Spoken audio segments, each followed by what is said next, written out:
మీరు అపవాది తంత్రములను ఎదుర్చుటకు శక్తిమంతులన్నట్లు దేవుడు సర్వాంగ కవచం ధరించుకుంది.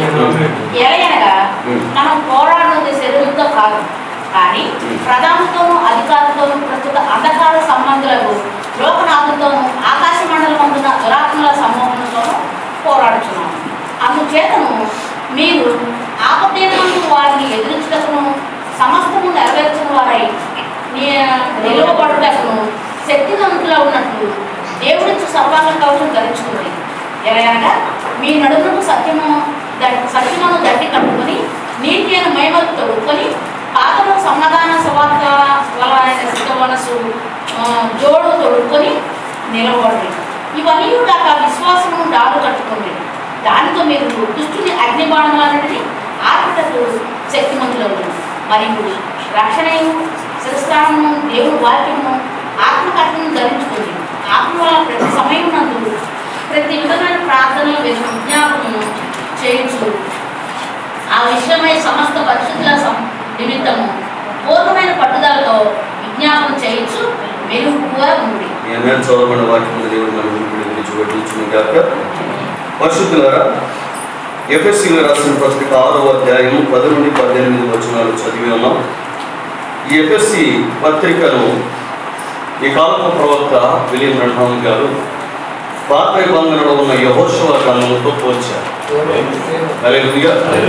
పాత నిబంధనలో యెహోషువ గ్రంథము ఎలాగో కొత్త నిబంధనలో ఎఫెసీయులకు రాసిన పత్రిక అలాగే ఉంది.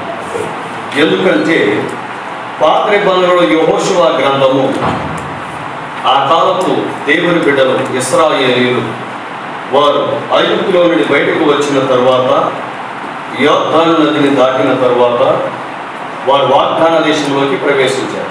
హల్లెలూయా. వాగ్దాన దేశంలోనికి ప్రవేశించినప్పుడు యెహోషువ నాయకత్వంలో పరిశుద్ధాత్ముడు దేవాతి దేవుడు వారి యొక్క స్వాస్థ్యమును వారికి విభాగించి పంచిచ్చాడు. ఆమేన్.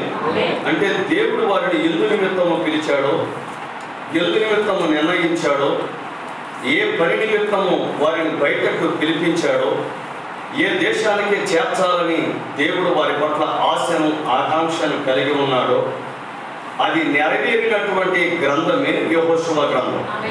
హల్లెలూయా. అక్కడ వారు తమ యొక్క స్వాస్థ్యాన్ని తిరిగి పొందుకున్నారు.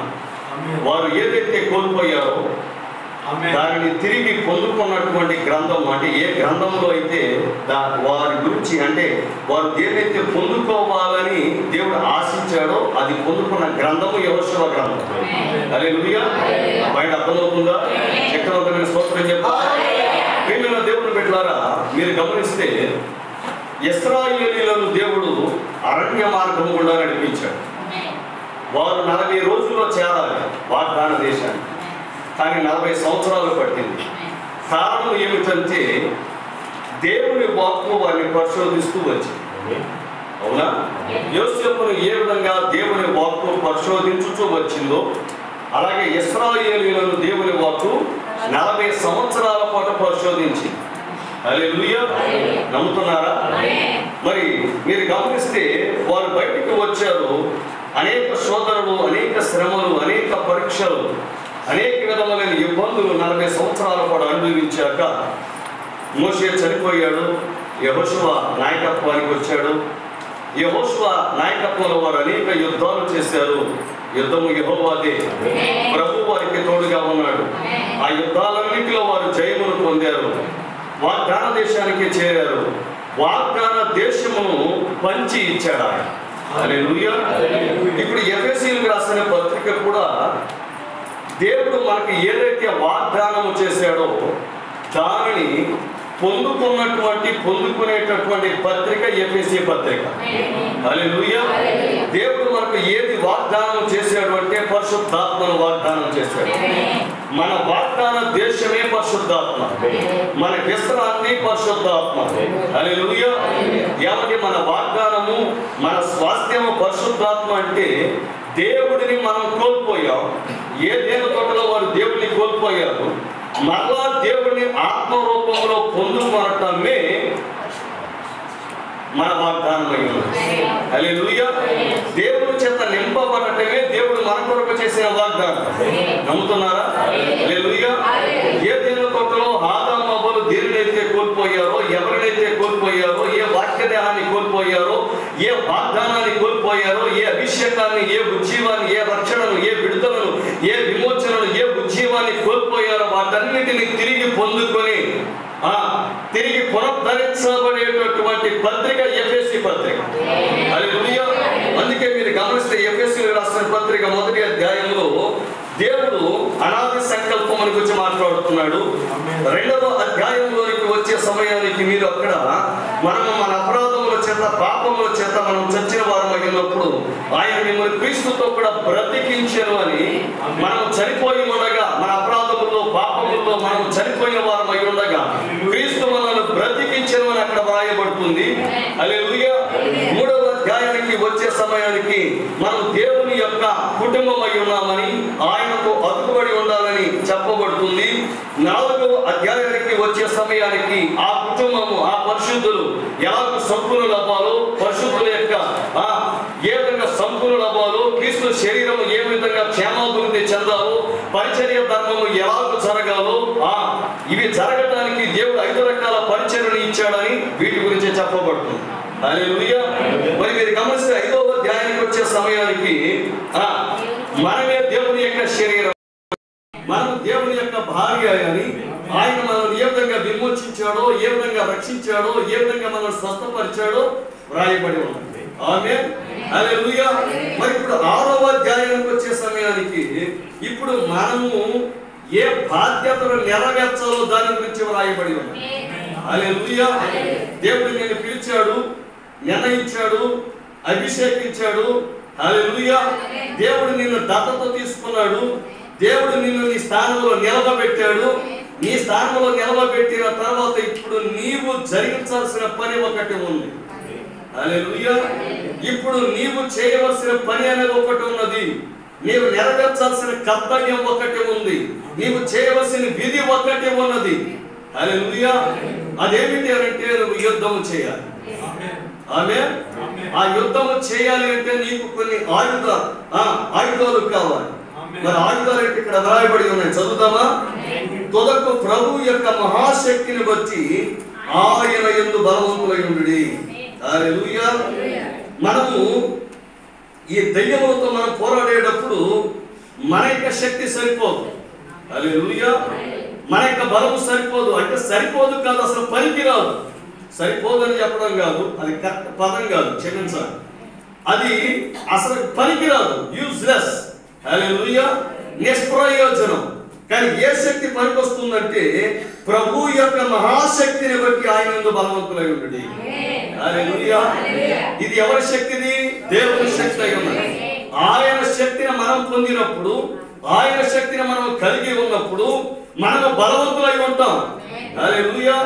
మరి ఆయన శక్తిని పొందుకోవాలంటే మనం ఏం చేయాలి? మోకాళ్ళ మీదకి రావాలి, దేవుని సన్నిధిలోకి రావాలి, దేవుని వేడుకోవాలి. ప్రభువా, నీ శక్తి చేత నన్ను నింపు నాయన, నీ బలము చేత నన్ను నింపుము నాయన. ఈ దయ్యమును ఎదురించుటకు, ఈ దయ్యమును ఓడించుటకు నాకు శక్తిని దయచేయ ప్రభువా. ఆ శక్తిని ఇవ్వాల్సింది ఎవరో కాదు, దేవుడే. హల్లెలూయా. మనం ఎంతగా ప్రార్థన చేస్తే మనము మన దేవుని దగ్గర నుండి అంతగా శక్తిని పొందుకుంటాం. హల్లెలూయా. ఏమని క్రైస్తవులేనా అంటే మీరు గమనించండి, దెయ్యం శక్తిని పొందుకోవడానికి ఆ మునులు ఏ విధంగా తపస్సు చేస్తున్నారు. హల్లెలూయా. మనందరం హైందవుల నుండి బయటకు వచ్చాం. భారతదేశంలో ప్రప్రథమంగా క్రైస్తవులు ఎవరో లేరు, ప్రప్రథమంగా అందరూ హిందువులే. అవునా? మరి ఆ సమయంలో వాళ్ళు ఏం చేసేవాళ్ళు? యోగులు, మునులు వీళ్ళు ఏం చేసేవాళ్ళు చెప్పాలి. తపస్సు చేసేవాళ్ళు, చెట్టు కింద తపస్సు చేస్తూ ఉండేవాళ్ళు, ఓం అని మాట్లాడుతూ ఉండేవాడు, పలుకుతూ ఉండేవాడు. ఎందుకంటే ఆ దెయ్యాన్ని ఆవాహన చేసుకునేవాడు, ఆ దెయ్యపు శక్తిని పొందేవాడు. హల్లెలూయా. మరి ఈ రోజు మనము మన దేవుని శక్తిని పొందాలంటే చెప్పాలి. హల్లెలూయా. మనం ప్రార్థన చేయాలి.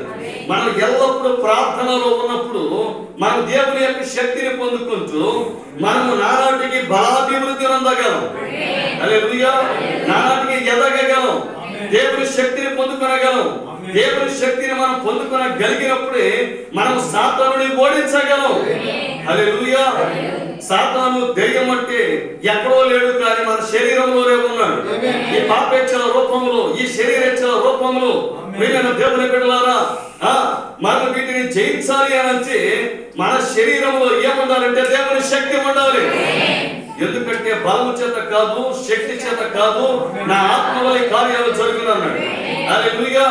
మరి దేవుని ఆత్మే మనకు బలమై ఉన్నది, దేవుని ఆత్మే మన శక్తి, దేవుని ఆత్మే మనకు జీవము, దేవుని ఆత్మే మన ఆనందము, దేవుని ఆత్మే మన సంతోషమై ఉన్నది.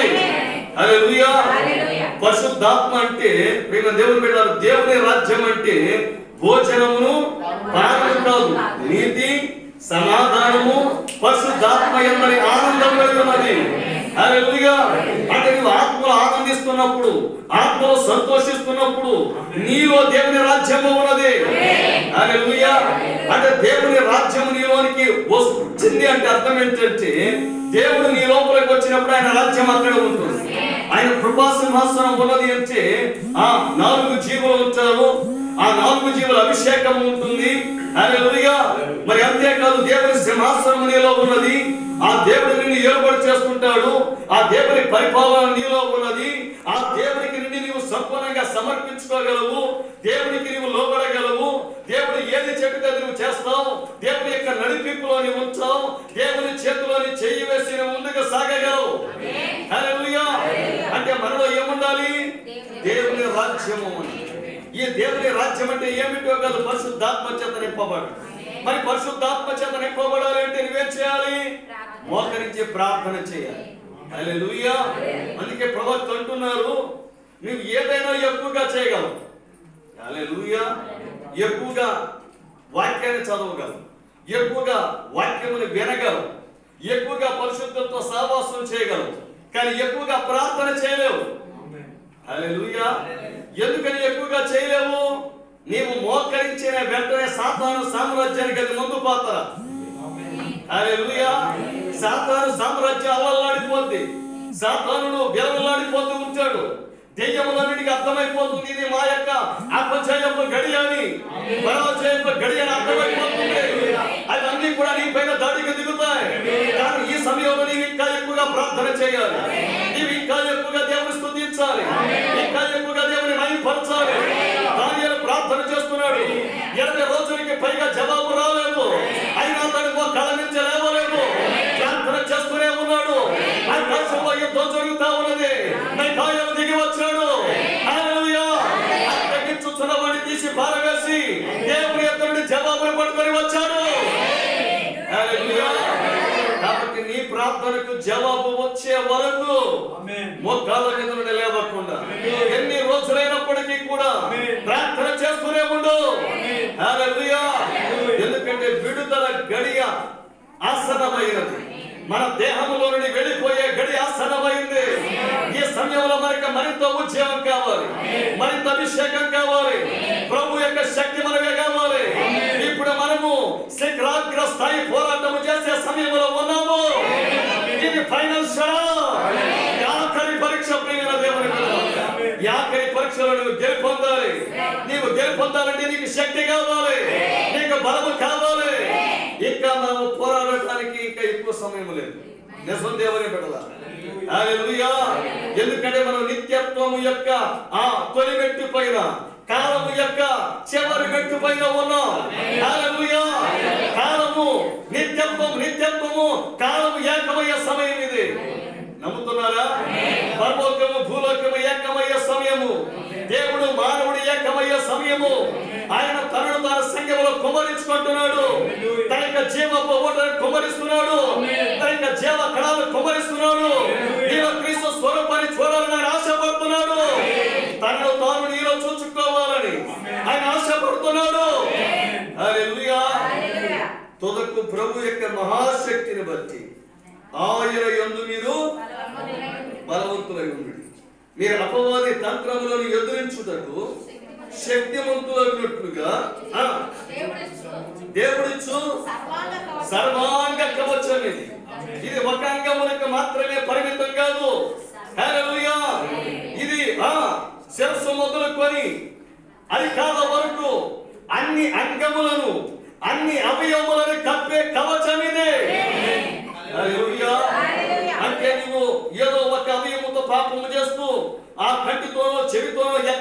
సాతాను పడిపోయే అవకాశం లేని విధముగా అన్ని అంగములను అన్ని అవయవములను హల్లెలూయా నీవు కప్పేటటువంటి సర్వాంగ కవచం ఇది. హల్లెలూయా.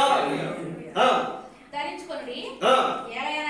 ఇప్పుడు ధరించుకున్నప్పుడు మనం ఇప్పుడు ఏం చేయాలి? ఎలాగనగా మనము పోరాడున్నది శరీరంతో కాదు, ఎవరి ప్రధానులు ఎవరు? దేశ ప్రధానులా కాదు ప్రియమైన దేవుని బిడ్డలారా. అంటే సాతాను సామ్రాజ్యంలో ఉన్నటువంటి ర్యాంక్స్ గురించి మాట్లాడుతున్నాడు. హల్లెలూయా. నిజమండి, దేశానికి ఒక సాతాను ఒక దెయ్యము. అంటే దేశం ఎలాగే విభాగించబడిందో దేశానికి, రాష్ట్రాలకు, జిల్లాలకు, మండలాలకు, రైట్, హల్లెలూయా, గ్రామాలకు, వీధులకు, కుటుంబాలకు, వ్యక్తులకు నమ్మగలరా? హల్లెలూయా. ఈ దేశంలో ఏ విధంగా వ్యవస్థ ఉన్నదో సాతాను వ్యవస్థ కూడా అలాగే ఉంది. హల్లెలూయా. మీకు ఇంగ్లీష్ తెలుగు ఎన్ని టైం వేస్ట్ గా నేను డైరెక్ట్ గా చెప్తున్నాను. ప్రిన్సిపాలిటీస్ బారస్ అంటుంది ఇంగ్లీష్ లో. ప్రధానులతోను, అధికారులతోను, ప్రస్తుత అంధకార సంబంధులకు, లోకనాథులు. ప్రియమైన దేవుని బిడ్డలారా, ఈ లోకాన్ని పరిపాలన చేస్తుంది ఎవరు అని అంటే సాతానుడే. ఇది సాతాను ఏదేను నమ్మగలరా? హల్లెలూయా. ఈ సాతాను ఏదేనులో ప్రియమైన దేవుని బిడ్డలారా దేవుని ఏదేను కూడా తయారవుతూ ఉంది. అవునా? సాతాను భార్య ఏలుబడిలో, యెజెబెల్ యొక్క ఏలుబడిలో దేవుని భార్య తను తాను అలంకరించుకొని తన యొక్క భర్త కోసం సిద్ధపడుతూ ఉన్నది. హల్లెలూయా. ఆ యొక్క సాతాను యొక్క భార్య ఆ యెజెబెల్ ఈ యొక్క సంఘ శాఖల వ్యవస్థ ఈ వధువును నాశనం చేయడానికి సిద్ధపడుతున్న వేళలో, హల్లెలూయా, ఆ ఘట సర్పము మగ శిశువుని మృంగడానికి సిద్ధపడుతున్న వేళలో, హల్లెలూయా, ఈ స్త్రీని ధరించుకున్న స్త్రీ ఆమె వెళ్ళిపోవడానికి సిద్ధమవుతుంది. హల్లెలూయా. నమ్ముతున్నారా? ఎందుకంటే ఎస్తేరు కాలంలో ఏ విధముగా మహాభయంకరమైన ఒత్తిడి హామాను ద్వారా ఏ విధముగా యూదులపైకి వచ్చిందో, ఇప్పుడు హామాను ద్వారా, పోపు ద్వారా ఇప్పుడు ఈ చిన్న ఎస్తేరును నాశనము చేయటానికి హల్లెలూయా ప్రపంచవ్యాప్తంగా ఒత్తిడి వస్తూ ఉన్నది. స్పీసీస్ కమింగ్ అంటున్నాడు ప్రవక్త. ఒత్తిడి వస్తా ఉన్నది. అయితే ఒత్తిడి వచ్చిన సమయంలో మొదకే సమాచారాన్ని పంపుతున్నాడు. హల్లెలూయా. ఆ ఎస్తేరు ఈ చిన్న రాజ భవనములో ఉన్నది. ఆమె అధికారమును కలిగి ఉన్నది. అయితే ప్రియమైన దేవుని బిడ్డలారా ఆమె ఆ సమయంలో రోజుతో లేదు. ఆమె తన గదిలో ఉన్నది, తన అంతఃపురములో ఉన్నది. ఇప్పుడు మొదకే సమాచారాన్ని తెలియజేస్తున్నాడు.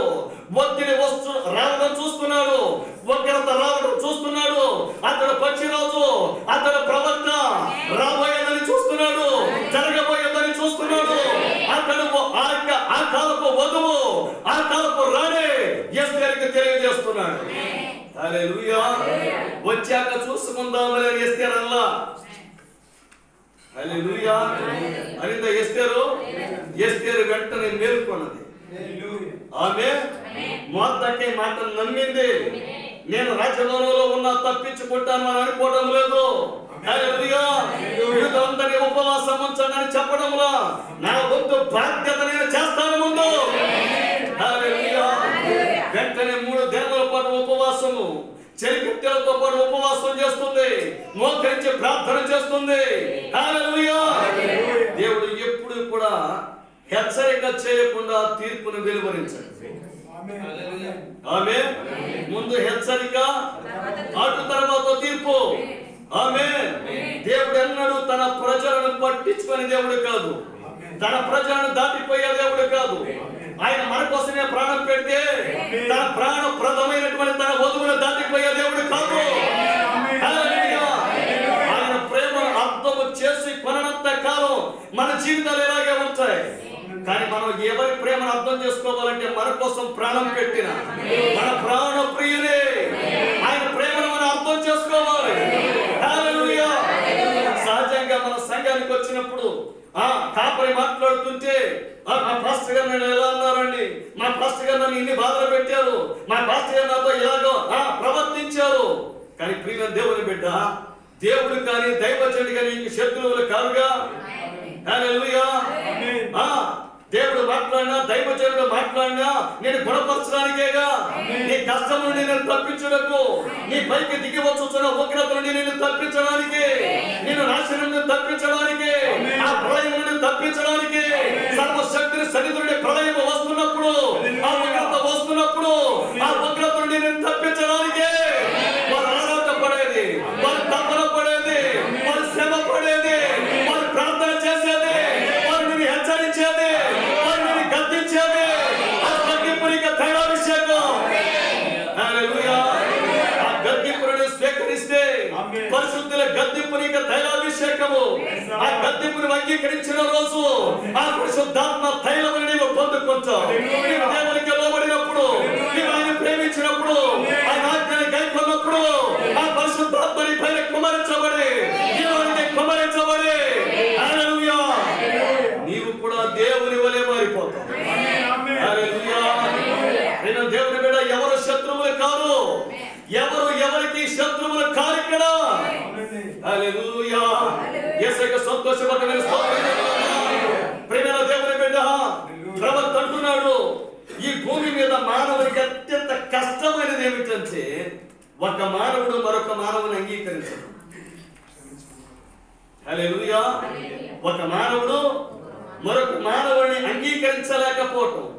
అందుకే యేసు ప్రభువు అంటున్నారు, ప్రవక్తను చేర్చుకునివాడు ప్రవక్త ఫలము పొందును. హల్లెలూయా. నిజం దేవుని బిడ్డలారా, యేసు ప్రభువే ప్రవక్తగా వచ్చాడా? రాగానే పరిశీలు శాస్త్రులు వెళ్ళిపోయి, అయ్యా ఇదిగో విడాకులు ఇవ్వడం న్యాయమేనా, పరిత్యాగ పత్రిక రాసి ఇవ్వడం న్యాయమేనా అని అడిగారు. యేసు ప్రభువు అంటున్నారు, న్యాయం కాదా? మరి మా ప్రవక్త మోషే చెప్పాడుగా, ఆయన పరిచర్య అగ్ని స్తంభము చేత నిరూపించబడే పరిచర్య, అది మేఘ స్తంభము చేత ధృవీకరించబడే పరిచర్య. మాకొక కొట్టబడిన బండ ఉన్నది, ఆకాశముని కురిసిన మండ ఉంది, మాకొక ప్రత్యక్ష గుడారం ఉంది. హల్లెలూయా. అంటే యేసు ప్రభువు అంటున్నారు, అయ్యా వాస్తవమే, కానీ మోషే ఎందుకు అలాగూ చెప్పాడు అంటే వారి హృదయ కాఠిన్యాన్ని బట్టి పరిత్యాగ పత్రిక వ్రాసివ్వమని చెప్పాడు. ఈ మాట పాత నిబంధనలో ఎక్కడ వెతికినా దొరకదు. హల్లెలూయా. దేవుని ధర్మశాస్త్రానికి భిన్నముగా ప్రవక్త చెప్తున్నాడు అక్కడ. పాయింట్ అర్థమవుతుందా? మోషే ప్రవక్త వారి హృదయ పరిస్థితిని బట్టి ధర్మశాస్త్రాన్ని మార్చాడు. ఇంగ్లీష్ ఏమనుందంటే ఈ allowed them, ఆయన అనుమతించాడు.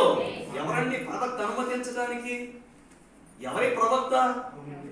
హల్లెలూయా. మోషేలో ఉన్నది దేవుడు. హల్లెలూయా. అందుకే దేవునికి అడ్డుపడగలుగుతున్నాడు.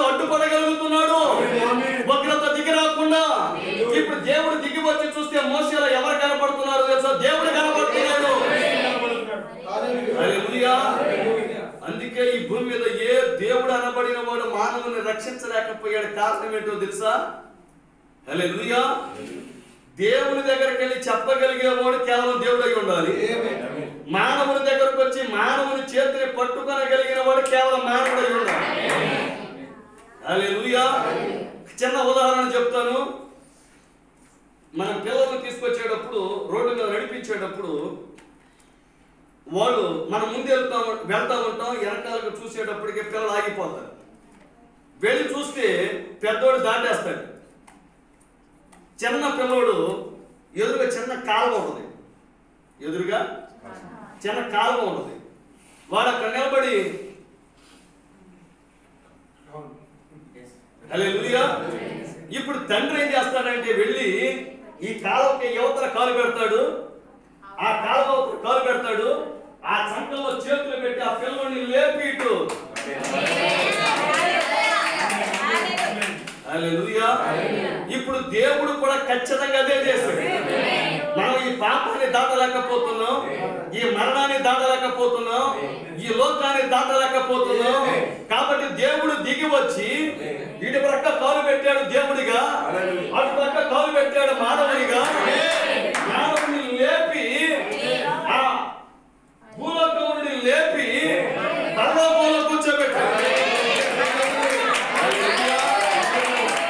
ఈయన దేవుడి చేతిని పట్టుకోగలడు యేసు ప్రభు, ఎందుకంటే ఆయన దేవుడి కాబట్టి. ఆయన మనుషుని చేతిని పట్టుకోగలడు, ఆయన మానవుడు అయ్యాడు కాబట్టి.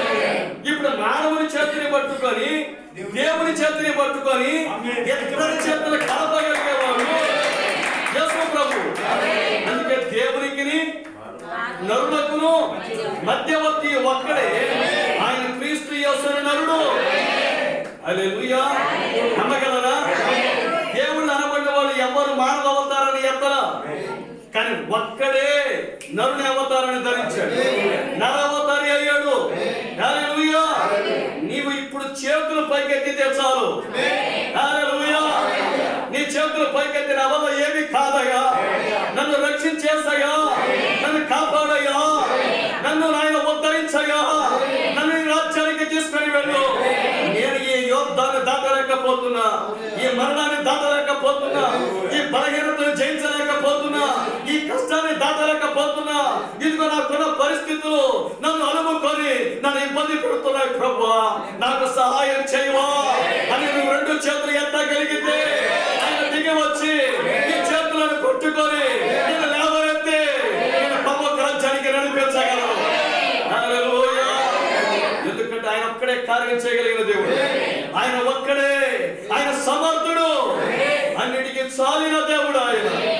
కాబట్టి నీ బలహీనతను దేవుని దగ్గర ఒప్పుకోగలిగితే నీవు నిస్సహాయుడు అని, అయ్యా నేను సహాయం చేసుకోలేను, నాకు నేను సహాయం చేసుకోలేను, నా వల్ల ఏమీ కాదు ప్రభువా, నాకు సహాయం చేయవా అని నువ్వు మొర్ర పెట్టగలిగితే ఆయన రంగం మీదకి వచ్చే దేవుడు, కార్యము చేసే దేవుడు, నేను బలపరిచే దేవుడు, నేను నిలబెట్టే దేవుడు, నేను ఓదార్చగలిగే దేవుడు, నేను రంగం మీద నుండి తీసివేసే ఆయన రంగం మీదకి వచ్చే దేవుడు.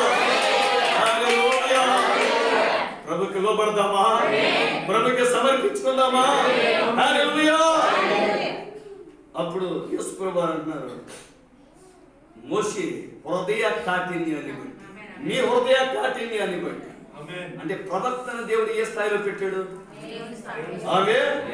హల్లెలూయా. అర్థమవుతుందా మీకు?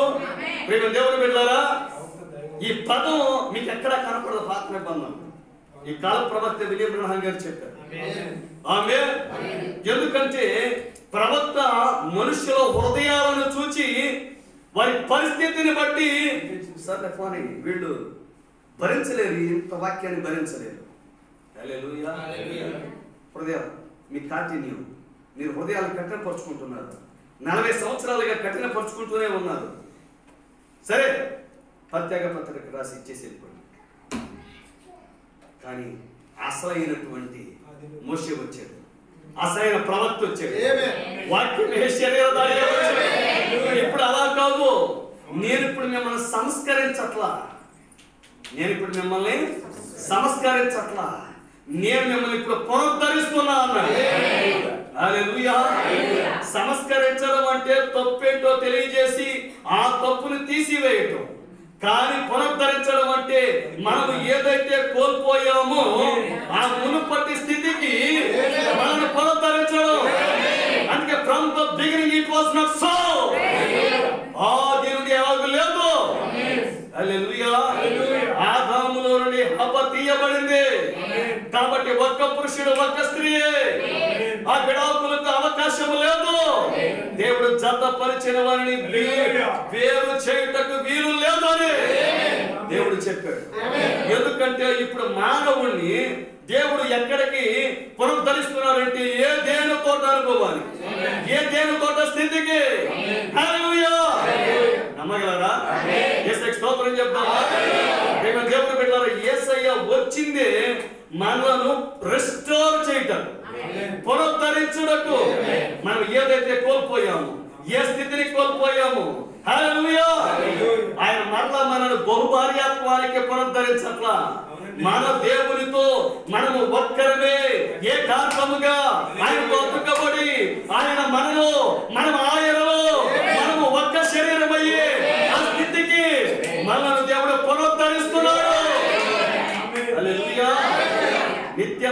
కాలము ఏకమవ్వాలని. ఎఫెసీయులకు రాసిన పత్రికలో మొదటి అధ్యాయంలో అదే ఉంటుంది. క్రీస్తునందు మనందరినీ ఏకముగా సమకూర్చాలి. క్రీస్తునందు మనలను ఏకముగా సమకూర్చాలి. హల్లెలూయా. ప్రియమైన దేవుని బిడ్డ, నీవు దేవునిలో నుండి వచ్చిన వ్యక్తివి. నీవు సర్వశక్తిలో భాగమై ఉన్నావు. హల్లెలూయా.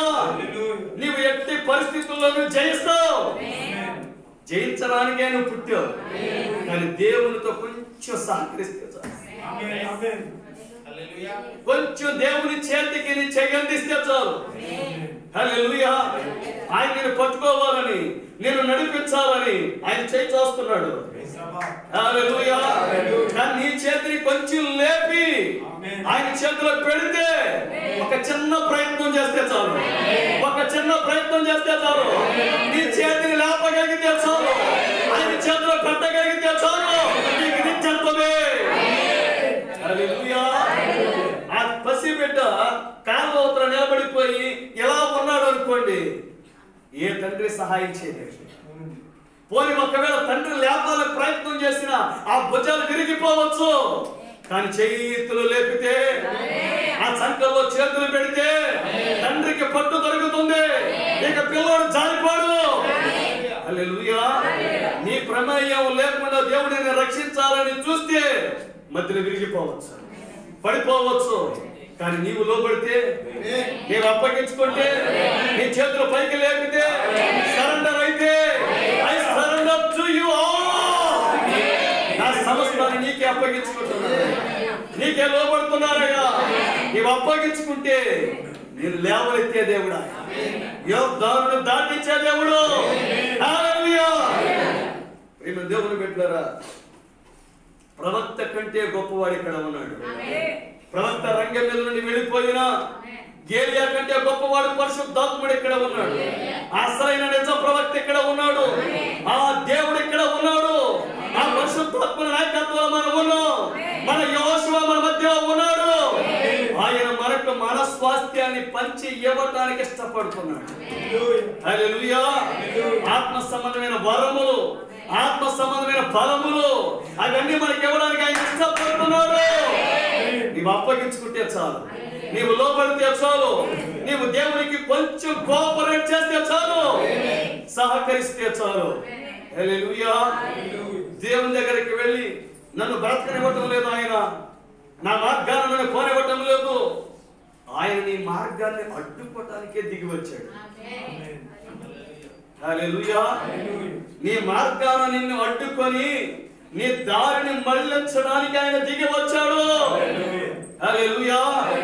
నీ మార్గాన్ని నిన్ను వెళ్ళనివ్వటానికి ఆయన దిగి రాలేదు. బలిష్ఠుడైన దూతగా ఆయన దిగి వచ్చింది.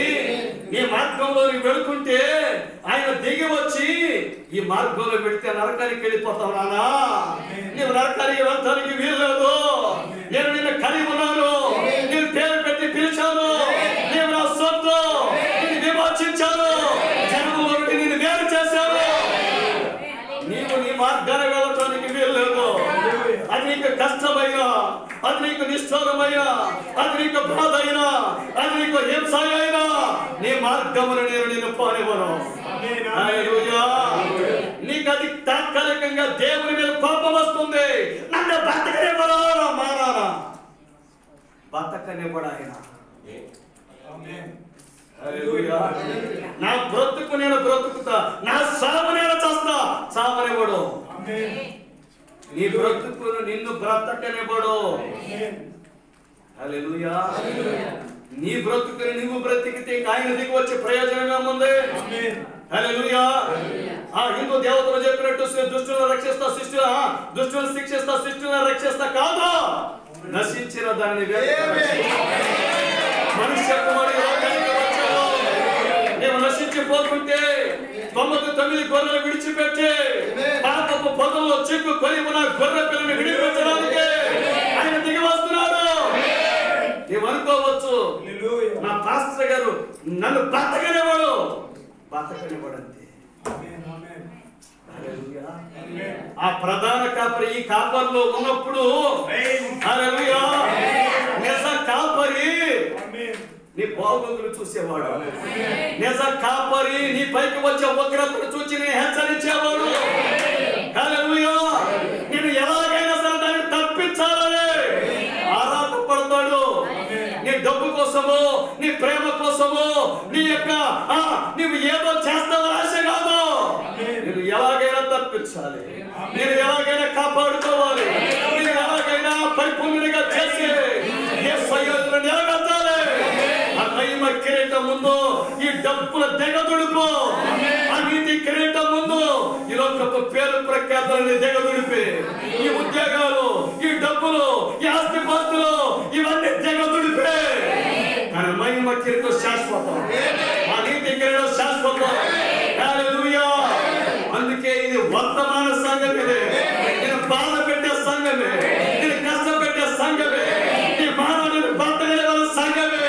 దాన్ని బాగోగులు చూచేది, నన్ను పర్వతల జరిగి నడిపేది, నేను ఇచ్చేది, నేను ఎర్రకొట్టేది, మనసుని ఎర్రకొట్టే. హల్లెలూయా. ఆ దైవజనుడు మాట్లాడే మాటల హృదయాన్ని పగలగొడుతుంది. నేను పగలగొట్టాలని ఆశ కాదు, నీ హృదయాన్ని గాయపరచాలని ఆశ కాదు, నిన్నేదో పాడు చేయాలని ఆశ కాదు, నేను దేవుడికి దూరం చేయాలనేది కాదు. హల్లెలూయా. నీ స్థితిని నీకు తెలియజేసి నువ్వేది కోల్పోతున్నావు, ఏది పోగొట్టుకుంటున్నావు, క్రీస్తులో ఏది పోగొట్టుకుంటున్నావు, దేన్ని పొందడానికి నువ్వు నిర్ణయించబడ్డావు. ఆ మహిమ ఎదుట ఇప్పటి కాలపు శ్రమలు ఎన్న తగినవి కావు. హల్లెలూయా. ఎందుకంటే నేను ఎన్నుకున్న దేవుడు, నీ కొరకు ప్రాణం పెట్టిన దేవుడు ఇక్కడ నిలవనివ్వడు. హల్లెలూయా.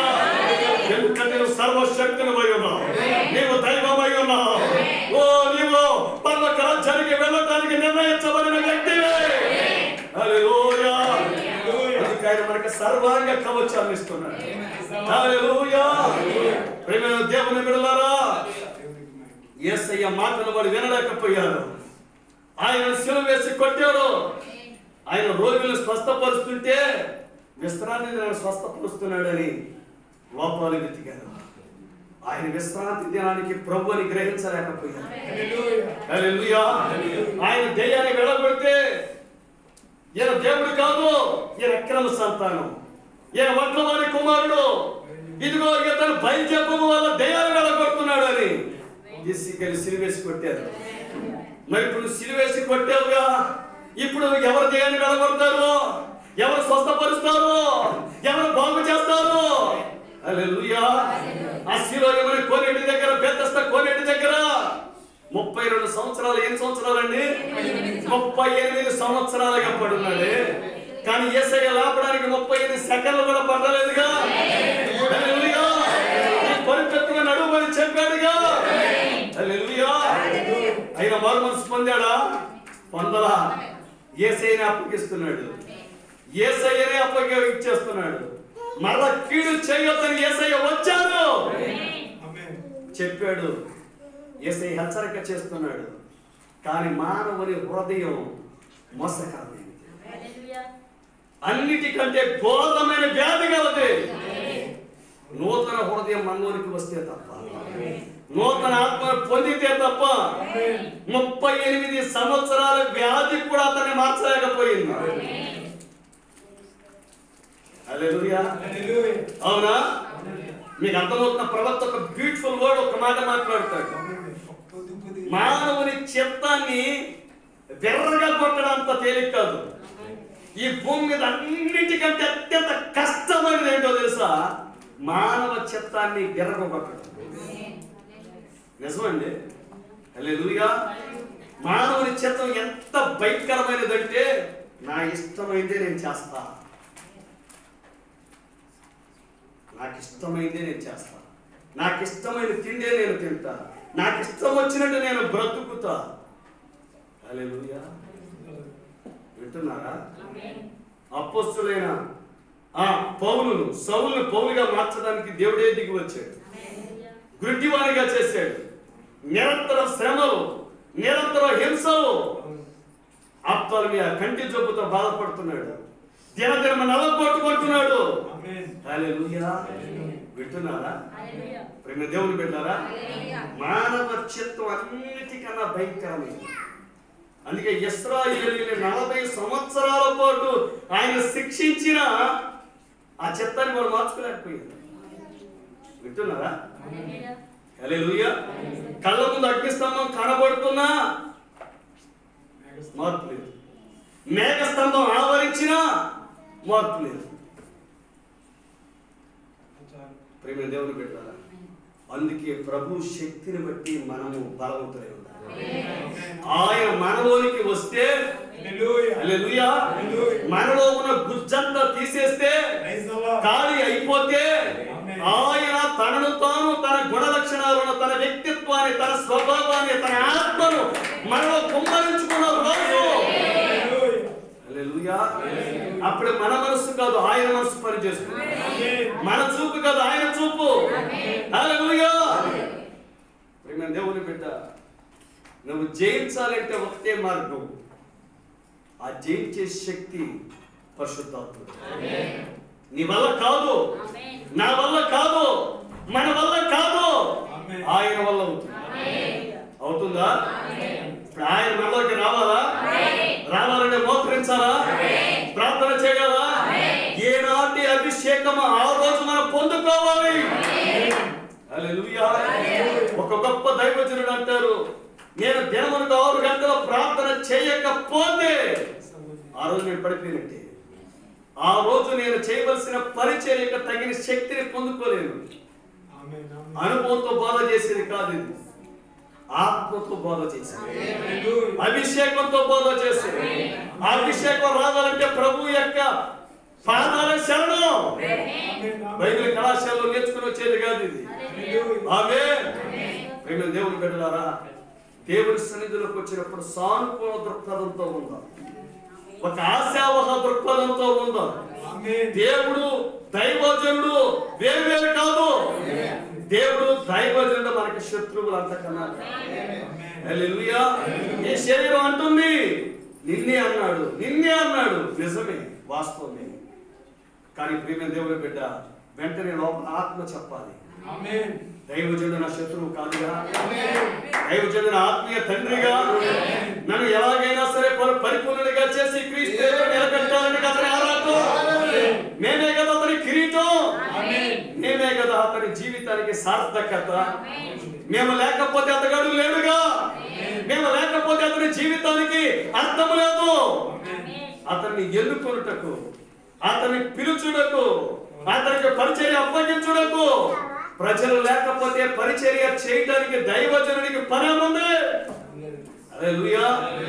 చెక్కడానికి రాయ లేకపోతే శిల్పికి పని ఉందండి. హల్లెలూయా. అతను అనేక సంవత్సరాలు ఎలా చెక్కాలో నేర్చుకొని ఆ శిల్ప విద్యను, ఆ చెక్కుడి విద్యను నేర్చుకున్న తర్వాత చెక్కడానికి శిల్పాలు లేకపోతే, రాడు లేకపోతే ప్రయోజనం ఉంది. హల్లెలూయా. మహోన్నత కళాఖండాలుగా దేవుడు ఇక్కడ తీర్చిదిద్దుతున్నాడు. ఒకటి గుర్తు పెట్టుకున్నది శిల్పశాల. ఇక్కడ మహోన్నత కళాఖండాలు తయారవుతున్నాయి. ఇక్కడ దేవుడు చెక్కుతున్నాడు. విరిగిపోవద్దు సభ, విరిగిపోవద్దు. దేవుడు ఇక్కడ మంచి కుమ్మరివానిగా ఆ సారిపైన నిన్ను పెట్టి ఆయన చేతి స్పర్శ చేత నిన్ను ఆయన తనకొక కళ ఉన్నది, తనకొక దర్శనం ఉంది. దాని ప్రకారంగా నిన్ను ఆయన పాత్రగా రూపుదిద్దుచున్నాడు. హల్లెలూయా. ఆ సారిపైన విడిపోయావనుకో మరలా మట్టిని తీసుకుంటాడు. ఆయన మంచి కుమ్మరివాడు. హల్లెలూయా. విడిపోయావు కదా అని ఆ మట్టి ముద్దను తీసుకొని బయట పారవేయడు. ఆ మట్టిలో మహిమ స్వరూపం ఉంది. ఆ మట్టి ఆయనలోనికి వచ్చింది. అది ఆయన జన్యువులో జన్యువు, ఆయన రక్త కణములో రక్త కణం, ఆయన పర్వత రాజ్యంలో ఒక భాగం. హల్లెలూయా. నిన్ను నీవు మట్టిగా చూసుకోవచ్చు, నిన్ను నీవు పాపిగా చూడవచ్చు, నేను నీవు ఎందుకు పనికిరాని వారిగా చూడవచ్చు. కానీ దేవుడు నిన్ను తనను ఎలా చూసుకుంటున్నాడు అలాగ చూస్తున్నాడు. హల్లెలూయా. అంత వెలకట్టలేని వ్యక్తి నీవు. ద మాస్టర్ పీస్, మహోన్నత కళాఖండం, వన్ ఆఫ్ ఇట్స్ కైండ్, నీవు లాంటి వ్యక్తి భూమి మీద ఒక్కడే, మరొక వ్యక్తి లేడు. నేను పోగొట్టుకోడు ఆయన. హల్లెలూయా. నీవు విడిపోయిన తట్టుకోలేక, చేతి స్పర్శ తట్టుకోలేక, ఒత్తిడి తట్టుకోలేక, నీవు అణుచుకోలేక, నీ చిత్తాన్ని చంపుకోలేక నీవు విడిపోయిన మరలా మట్టిని తీసుకుంటాడు, మరలా పిసుకుతాడు, మరలా నీళ్లు చేరుస్తాడు. నీవు చేతికి అమరకపోతే నేల మీద వేసి కాలుతో తొక్కుతాడు.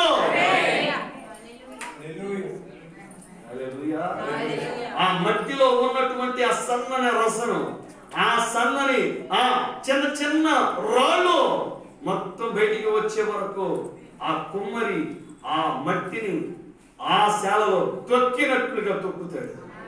బాగా పంట మట్టి అయ్యాక, అనువైన మట్టిగా మారాక హల్లెలూయా దాన్ని తీసుకుంటాడు, మరలా సారిపై పెడతాడు.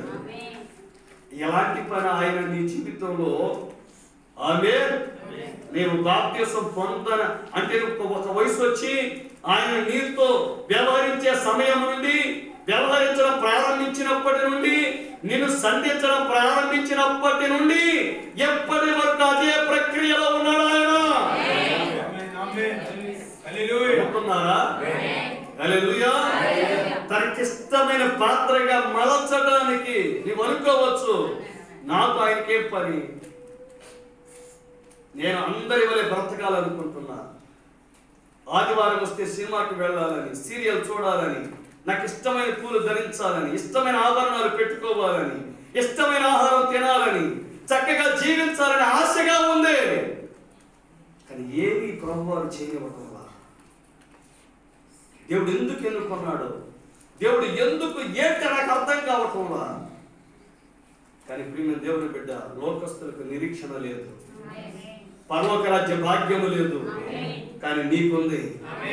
కానీ ఆ దేశానికి వెళ్ళటానికి అక్కడ ఒక నాగరికత ఉంది, అక్కడ ఒక సంస్కృతి ఉన్నది.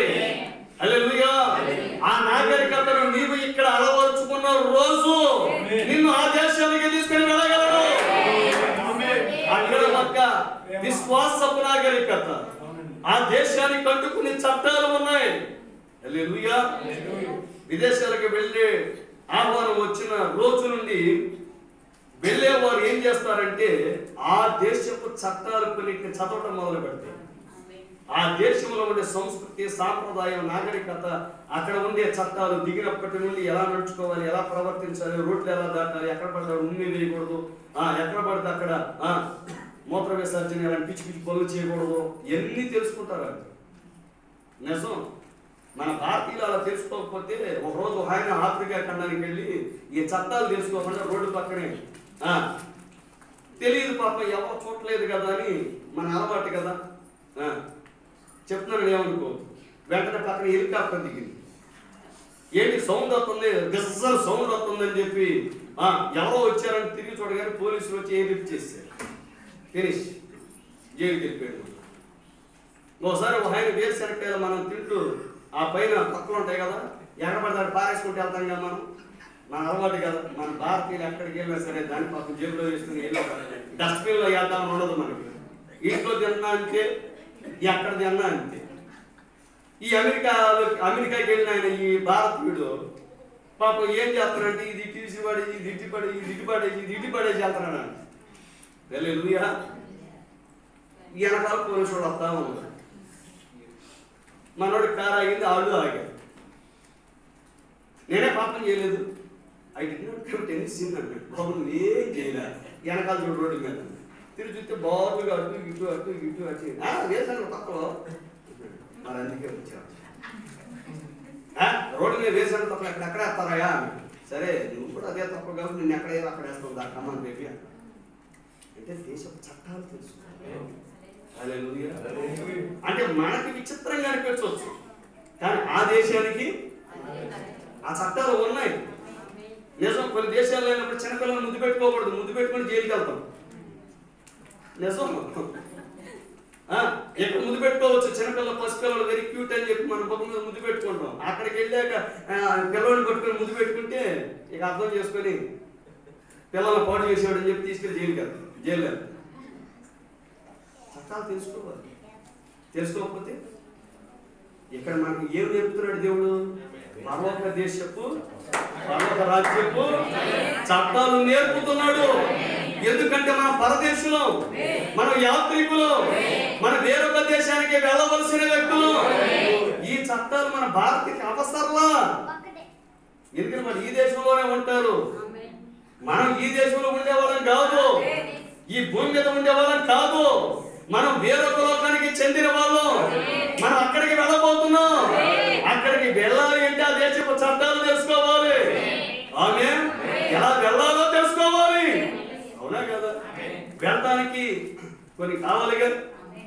విమానం ఎక్కాలి, ఆ దేశానికి వెళ్ళాలంటే ముందు వీసా, తర్వాత ముందు పాస్పోర్ట్, తర్వాత వీసా, తర్వాత ఎయిర్పోర్ట్ లో చాలా రకరకాల చెక్కింగ్ అన్నీ ఉంటాయి కదా. బ్యాగేజ్ లగేజ్ అన్నీ ఉంటాయి కదా. అలాగే ఇక్కడ కూడా మనం ఏం చేస్తున్నాం? పాస్పోర్ట్ సంపాదించుకుని వీసా కోసం అప్లై చేస్తున్నాం. అన్ని క్వాలిఫికేషన్స్, అన్ని అర్హతలు సంపాదిస్తున్నాం. కాబట్టి ఇక్కడ మనం సనగకూడదు, వణకూడదు, విసుక్కోకూడదు, బాధపడకూడదు. తాత్కాలికంగా గాయమే, తాత్కాలికంగా దేవుడు పిండుతూ ఉంటాడు, నేను బంధిస్తాడు, నిన్ను ఖైదీగా చేస్తాడు. మనం క్రీస్తు యొక్క ఖైదీ. మన ఇష్టానుసారంగా బ్రతకడానికి వీలు లేదు, ఇష్టానుసారంగా జీవించడానికి వీలు లేదు. హల్లెలూయా. నీ మనసు చెప్తుంది ఉన్న కొద్ది కాలం ఇష్టానుసారంగా బ్రతకనివ్వరా? బ్రతకనివ్వరు. హల్లెలూయా. నేను చంపేస్తాడు. అది నీ మేలుకే. ఆమేన్. మోషే ఎవరో సింహాసనాన్ని వదిలిపెట్టుకుంటారు, ఎవరో రాజ్యాన్ని వదిలిపెట్టుకుంటారు. కానీ దేవుని చిత్తం ఏమని చెప్తుంది? మట్టి తొక్కమని చెప్తుంది. హల్లెలూయా. మరి మోషే ఏం చేయాలి ఇప్పుడు? ఈ సింహాసనానికి నేను సకల అర్హతలు సంపాదించాను. ఇన్ని యుద్ధ విద్యలు నేర్చుకొని ఎంత నేర్చుకున్నాక సింహాసనం వద్దంటే అలాగా. హల్లెలూయా. ప్రపంచాన్ని వెళ్ళే అవకాశం కదా, ఐగుప్తు దేశాన్ని వెళ్ళే అవకాశం. ఆమేన్. ఇప్పుడు ఈ రాజ వస్త్రాలన్నీ తీసివేసి ఏ కట్టుకొని గోని పట్టు కట్టుకొని ఆ మురికి గుంటలు ధరించుకొని అర్ధనగ్నంగా మురికి గుంటలోకి వెళ్ళి రోజంతా మట్టి తొక్కడం అంటే ఆలోచించండి. హల్లెలూయా. మనం కూడా మట్టి తొక్కుతున్నాం. అర్థమవుతుందా? హల్లెలూయా. మనం కూడా ఈ లోకంలో నువ్వు అనుకోవచ్చు, నేను ఎంతో సంపాదించేవాడిని, ఉన్నత స్థితికి ఎదిగేవాడిని, నాకున్న విద్యలు చాలా ఉన్నాయి, నాకు చాలా టెక్నిక్స్ ఉన్నాయి, నేను ఎంతో టాలెంట్ సంపాదించా. కానీ క్రైస్తవంలోకి వచ్చాక దేవుడు నేను బంధించేశాడు. రైట్. అక్కడే నీ మహిమకరమైన ప్రస్థానం ప్రారంభమైంది. హల్లెలూయా. వింటున్నారా దేవుని బిడ్డలారా?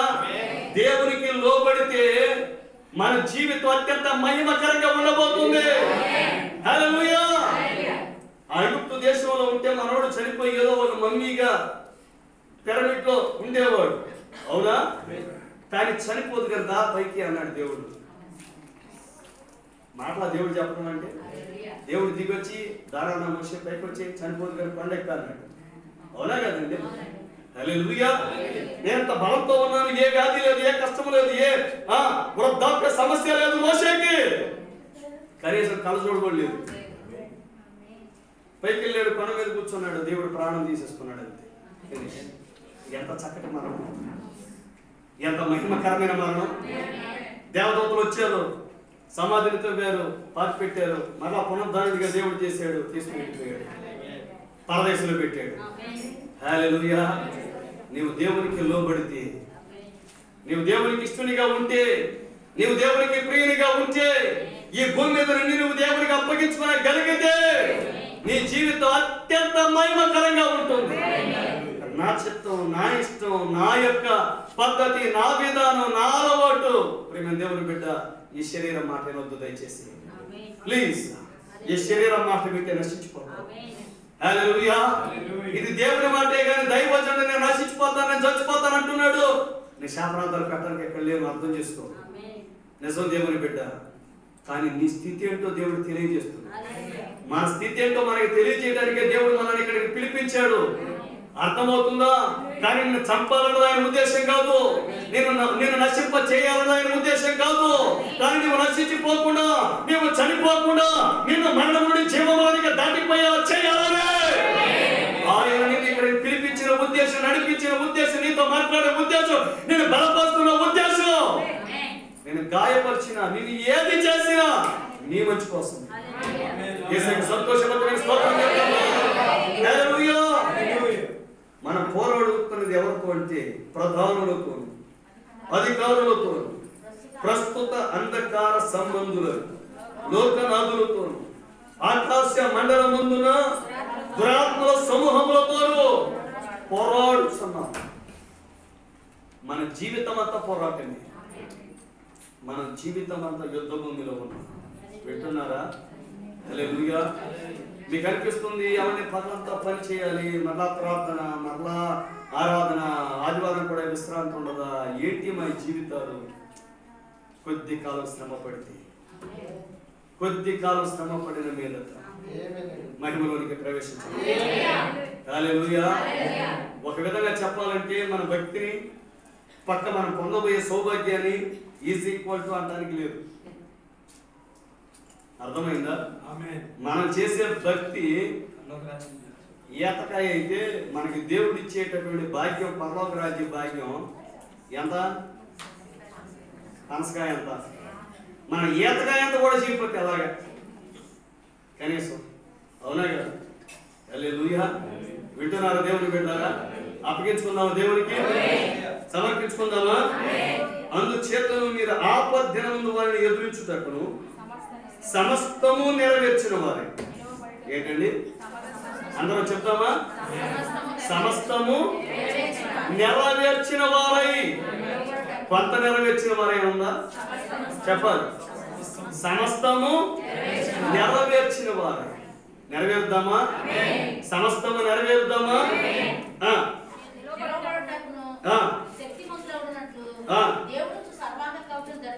ఈ కవచం ఎవరు ఇస్తున్నారు? దేవుడే ఇస్తున్నాడు. మరి దేవుడు ఇవ్వాలంటే దేవుడు ఎక్కడ ఇస్తున్నాడో అక్కడికి రావాలిగా. హల్లెలూయా. మనం రేషన్ తీసుకోవాలంటే రేషన్ షాప్కి వెళ్ళాలి, సరుకులు తెచ్చుకోవాలంటే సరుకుల షాప్కి వెళ్ళాలి. అంతే కదా? అంటే అమెజాన్లో కూడా ఆపేస్తాను అనుకోబాకండి. అర్థమైందా? హల్లెలూయా. ప్రతి దానికి ఒక స్థలం ఉంది, ఉందా లేదా? ఆమె అలాగే మనం ఈ కవచాన్ని దేవుని సన్నిధిలో పొందుకుంటున్నాం. మన మోకాళ్ళ మీద ఉన్నప్పుడు ఈ కవచాన్ని మనం పొందుకోగలుగుతున్నాం. హల్లెలూయా.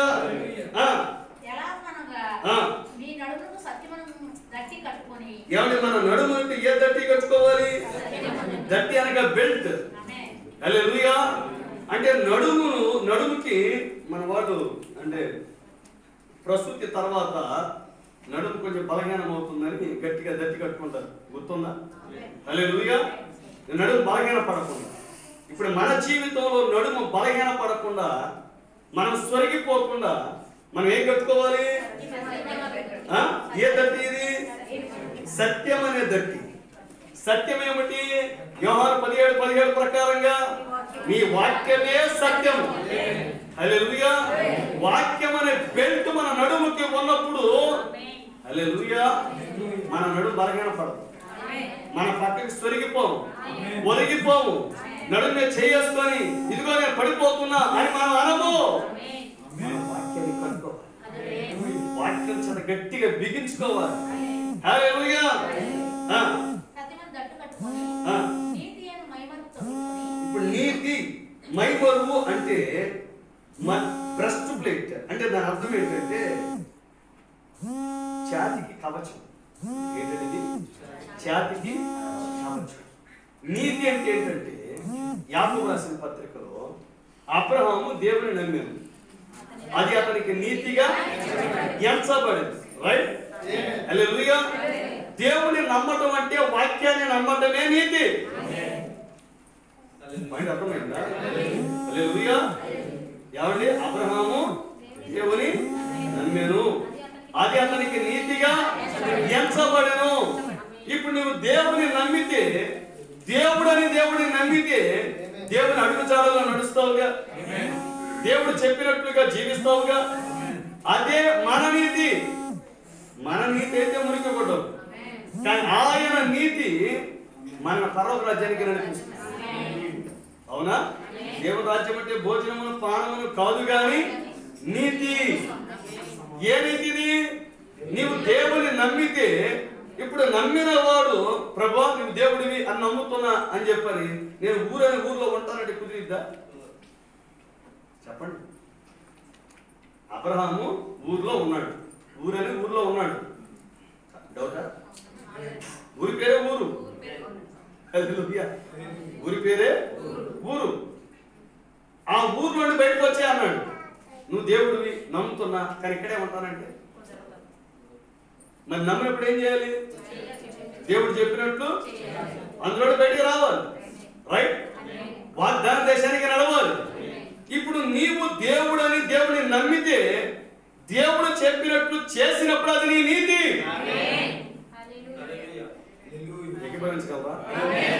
శక్తివంతమైన స్తోత్రం చెప్పగా అర్థమవుతుందా? ఇప్పుడు ఈ నీతే నీ చేతకుండే కవచం. హల్లెలూయా. అంటే వాక్యాన్ని తీసుకొని నీ నడుములు కట్టుకుంటున్నావు. హల్లెలూయా. రైట్? ఆ తర్వాత ఈ వాక్యాన్ని నీవు నమ్మి వాక్య ప్రకారంగా జీవించినప్పుడు సాతాను అగ్ని బాణం నీ గుండెకి వేసినప్పుడు నీ గుండెలోకి గుచ్చుకోకుండా అది గనక మరవాలి అంటే నీ వాక్య ప్రకారంగా నీవు జీవించడమే నీ ఛాతికి ఉండే నీ గుండెకి ఉండే కవచం. ఇంతవరకు అర్థమైందా? రైట్. ఆ తర్వాత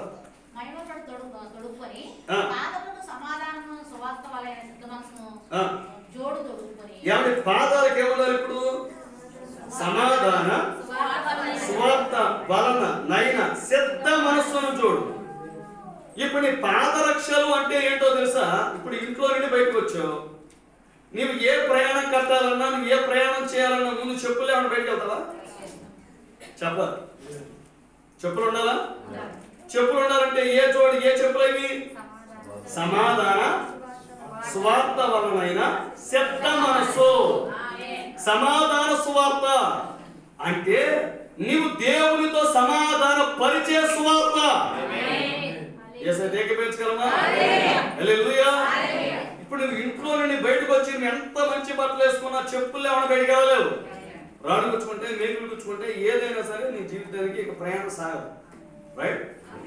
ఆ సిద్ధ మనసుని జోడుతుంది. ఏసై సంతోషపడతాడు. హల్లెలూయా. సమాధాన స్వార్థ బలనైన సిద్ధ మనస్సుని జోడు తొడుక్కొని నిలబడుడే. హల్లెలూయా.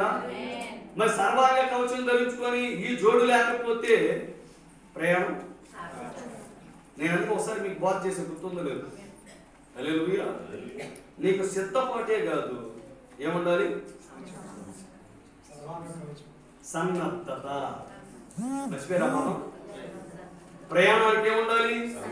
సన్నద్ధత ఉండాలి. నువ్వు సిద్ధపడి బయటకు వచ్చి ఏమన్నా బెండెక్కడిని వెళ్దామంటే వెళ్దాం అంటే అట్టగా నువ్వు ప్రయాణానికి సిద్ధపడి బయటకు వచ్చాక సన్నద్ధత లేకపోతే ప్రయోజనం ఉంది. ఇప్పుడు ఈ సిద్ధపాటు జోడు తొడుక్కోలేదు, మరి ఎంతకాలం శ్రమ పడింది. లోపల అలంకరించుకుంది, స్నానం చేసావు, అవునా? బాప్తిసం పొందావు. పాయింట్ అర్థమవుతుందా? నేను కడుక్కున్నావు, మంచిగా దుస్తులు ధరించుకున్నావు, అలంకరించుకున్నావు, పెళ్లి కుమార్తె వల్ల సిద్ధపడ్డావు. హల్లెలూయా. పరిశుద్ధుల నీతిక్రియమైన వస్త్రాలను ధరించుకున్నావు, బయటకు వచ్చావు, పైకి వచ్చా అన్నాడు దేవుడు. కానీ చెప్పులు లేవు. ఏం లేదు ఇప్పుడు సంఘానికి? చెప్పాలి, మాట్లాడండి. ఏం లేదు. సిద్ధ మనసుని జోడు లేదు. వెళ్దామని ఆశ లేదు. ఎక్కడికి? మేము అన్ని తలుచుకుంటాం, వాక్య ప్రకారంగానే జీవిస్తాం, ఆత్మ లేకుండా జీవిస్తాం, అంతా బాగుంది. తర్వాత నేను వెళ్ళిపోదు కొంతకాలం ఉంటే బాగుంటుంది. మన ఇంటికి వచ్చాను అప్పుడే వెళ్ళిపోతే ఎలా? మన పొలం కొన్నాం అప్పుడే వెళ్ళిపోతే ఎలా? మా పిల్లకి పెళ్లి చేసి వెళ్ళిపోతా, మా అబ్బాయికి ఉద్యోగం వచ్చాక వెళ్తా. హల్లెలూయా. స్వాతంత్ర్యానికి బదులుగా బానిసత్వాన్ని ఎన్నుకోవడం. హల్లెలూయా. పైన అర్థమైందా? అక్కడ అతడు ఏం చేస్తున్నాడు? ఒక యజమాని దగ్గర పని కుదిరాడు. అవునా? పాత నిబంధనలో పని చేశాడు. ఈలోపు యజమాని ఏం చేశాడంటే తెలివిగా వచ్చి తన కుమార్తె నుంచి పెళ్లి చేశాడు, పిల్లలకి అన్నాడు. ఇప్పుడు యాజకుడు గుర్రం మీద సునాదపు బోర ఊతున్నాడు.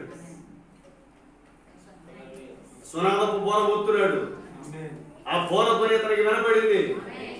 ఇప్పుడు ఇతని బానిసత్వపు కట్లు తెంచుకొని వెళ్ళిపోవచ్చు, తన స్వాస్థ్యాన్ని తిరిగి పొందవచ్చు, తిరిగి వెళ్ళిపోగలడు. కానీ ఈలోపు సాతాను ఏం చేశాడు? ఆ యజమాని ఏం చేశాడు? భార్యనిచ్చాడు,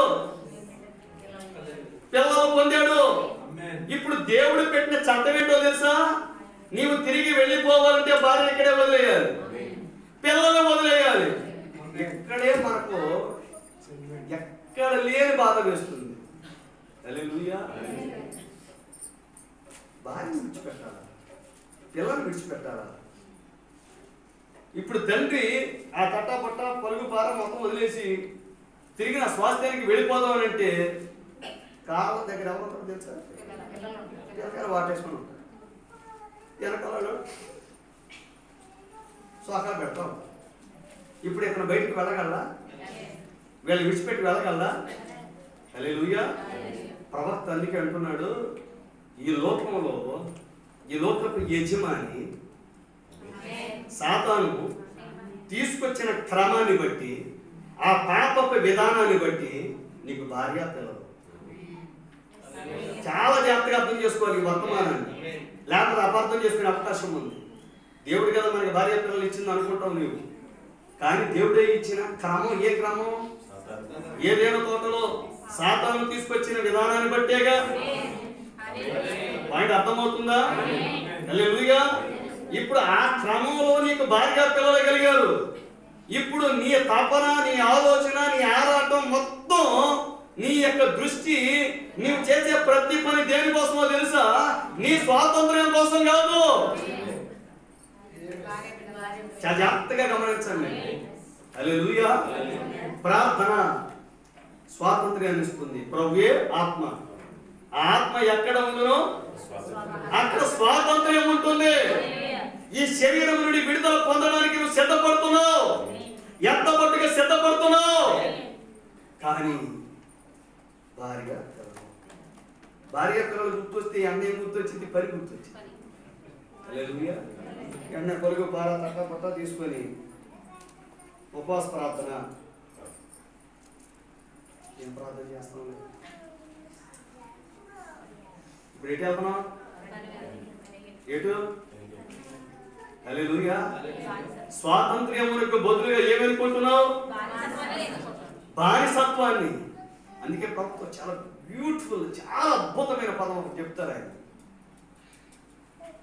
ఎత్తబడే ముందు నీవు ఎదుర్కొనే ఆఖరి పరీక్ష, ఫైనల్ చూడాలి, ఆఖరి పరీక్ష, క్లైమాక్స్ అన్నమాట.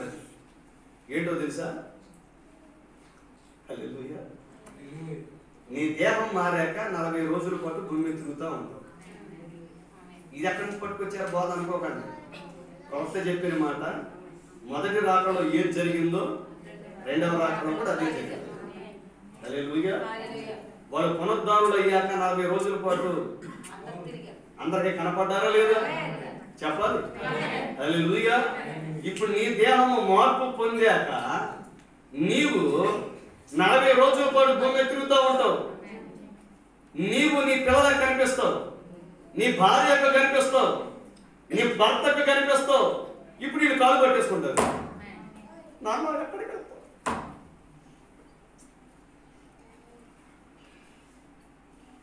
ఇప్పుడు చెప్పు, పరలోకమా భూలోకమా? దేవుని రాజ్యమా?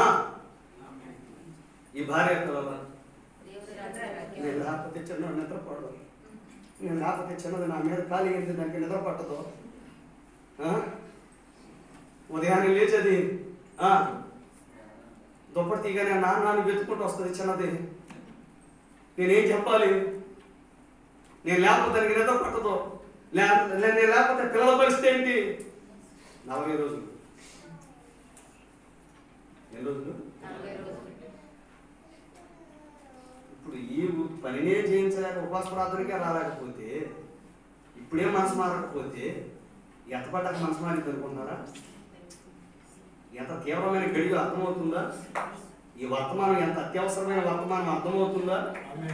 హల్లెలూయా. పాస్టర్ నా కోసం చెప్పారు, నీకోసం చెప్తున్నా. నువ్వు ఎత్తపడటానికి నిర్ణయించబడి హల్లెలూయా. నీ భార్య పిల్లలు అందరూ, నీ భార్య, నీ పిల్లలు, నీ భర్త, లేకపోతే నీ పిల్లలు అందరూ ఎత్తపడాలని ఆశపడదాం.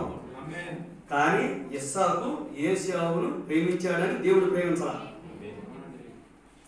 బయట అర్థమైందా? దేవుడు యాకోబును ప్రేమించాడు, ఏశావును ద్వేషించాడు. ఇస్సాకు ఏశావును ప్రేమించాడు.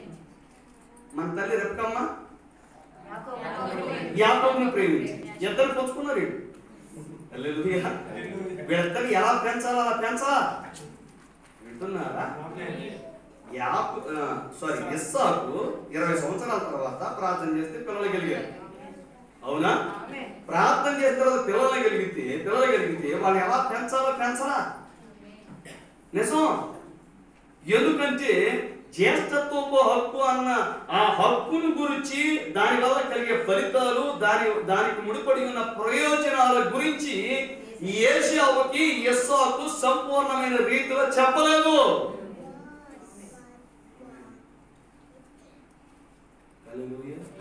చెప్పుంటే వదిలిపెట్టేవాడా? చిక్కుడుకాయల వంటకం కోసం జ్యేష్ఠత్వ పప్పుని తృణప్రాయంగా వదిలేస్తాడా? హల్లెలూయా. వదిలేసేవాడు. కానీ తల్లి పెంపకం ఎలా ఉంది? యాకోబుది. హల్లెలూయా. దీన్ని మోసం చేసి బెందాస్గా బతికే కొట్టే దోచేయి దాచేయి. హల్లెలూయా. తండ్రా మోసం చేసే, మామ మోసం చేసే, అన్నరా మోసం చేసే, నీకెందుకు నీకు ఏదైనా చేయగలని నేర్పించింది. అవునా కదా? నిజం చెప్పండి. తండ్రి దగ్గరికి వెళ్ళేటప్పుడు అరే యథార్థంగా వెళ్ళరా? తండ్రి ఇస్తే ఇస్తాడు, లేకపోతే లేదు. నీకు ఇవ్వకపోతే ఎవరికి ఇస్తాడరా? ఉన్న విషయం వెళ్ళి చెప్పరా? నేను యాకోబు ఉన్నానా, నన్ను కూడా నువ్వు దీవించాలి కదా. మరి నేను కూడా నీ కడుపుకే, నీకే పుట్టాను కదా, నీ కడుపును పుట్టాను కదా, నీ గర్భవాసాన్ని ఉదయించాను కదా, అన్నకే దీవెనలు అన్నీ కాదు నాకు కూడా అని చెప్పుకుంటే ఎలా ఉండేది? చెప్పండి, మాట్లాడండి. హల్లెలూయా. నాన్న అలా విన్నాక పిల్లలు తీసుకురా. మీ నాన్న ముసలాడు, కళ్ళు మూసిపోయాయి, ఇంకా మూసేద్దామా? ప్రవక్తనే మోసం చేద్దాం. హల్లెలూయా. ఇస్సాకు మామూలు వ్యక్తి కాదు, ప్రవక్త. కానీ వృద్ధుడై ఉన్నాడు. హల్లెలూయా. ఈ తల్లికి తెలియదు ఇప్పుడు మోసపోతే తర్వాత వచ్చే 20 సంవత్సరాలు జీవితకాలం అడుగడుగున మోసపోవాలి, దగా పడాలి అని చెప్పిన సంగతి తెలీదు. కొడుకుని ఎట్టి స్థితిలోకి నెట్టిందో అర్థమవుతుందా? రెబ్కా కుమారుడిని ఏ స్థితిలోకి నెట్టిందో అర్థమవుతుందా? హల్లెలూయా.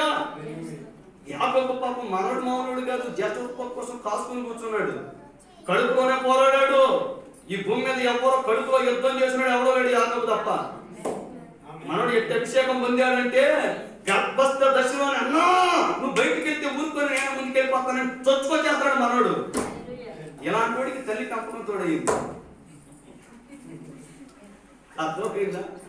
అసలే పోతే ఆపై కలు తగింది అన్నట్టు. అసలే మనోడు జ్యేష్ఠత్వం కోసం కాల్చుకొని ఉంటే దాన్ని ఎలా పొందాలని నేను చెప్తాను. నాన్న నేర్పాలని తీసుకురా, చర్మం వలిసే, చర్మం కట్టేసుకో.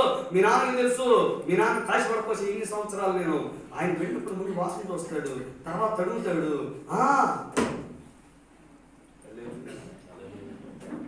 చక్కగా తండ్రిని ఎలా ఏమార్చాలో మోసగించాలో చక్కగా నేర్పి మనోడు నోటికి మాటలు అందించి లోపలికి పంపింది కూడా.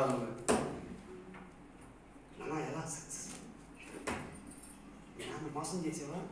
మమ్మీ నీ ఆశీర్వాదం నాకు కొట్టేశా. ఇప్పుడు మీ అన్న వస్తాడు కానీ పారిపో. ఏమందే? ఇప్పుడు మా సహోదరుడు ఉన్నాడు లాభాలు, అక్కడికి వెళ్ళిపో. హల్లెలూయా. అక్కడికి వెళితే మా అల్లుని మోసం చేసి మామ దొరికాడు. ఇక్కడ ఒక్కసారే మోసం చేస్తే అక్కడ 2 సార్లు కాదు, అడుగు అడుగున 6 నెలలకు ఒకసారి మోసపోతూనే ఉన్నాడు. ఈ జీతం ఎంత అంటున్నాడు, మళ్ళీ 4 నెలలక అల్లుడు 6 నెలలకి నేను ఈ జీతం ఇచ్చానంటే పొరపాటు ఇదిగో అని జీతం మార్చేస్తున్నాడు. మనోడికి యాకోబుకి అర్థం కావట్లా, ఏంటి అక్కడ నేను ఆ ఆశీర్వాదాలు కొట్టుకొచ్చాను కదా, ఈ ఆశీర్వాదాలు ఏం ఫలించట్లేదు, ఆశీర్వాదాలు ఏం పని చేయట్లేదు. నువ్వు కొట్టుకొచ్చే ఆశీర్వాదాలు దేవుడు ఇవ్వాలి కానీ నీ స్వశక్తితో కొట్టుకొస్తే పని చేయవు బిడ్డ. హల్లెలూయా. యేసుకి స్తోత్రం చెప్తామా? నీ స్వశక్తి వల్ల నువ్వే సంపాదించుకోలేవు. వింటున్నారా? పాపం పిల్లోని సరైన దారిలో పెట్టాల్సిన తల్లి ఏం చేసింది? ఇప్పుడు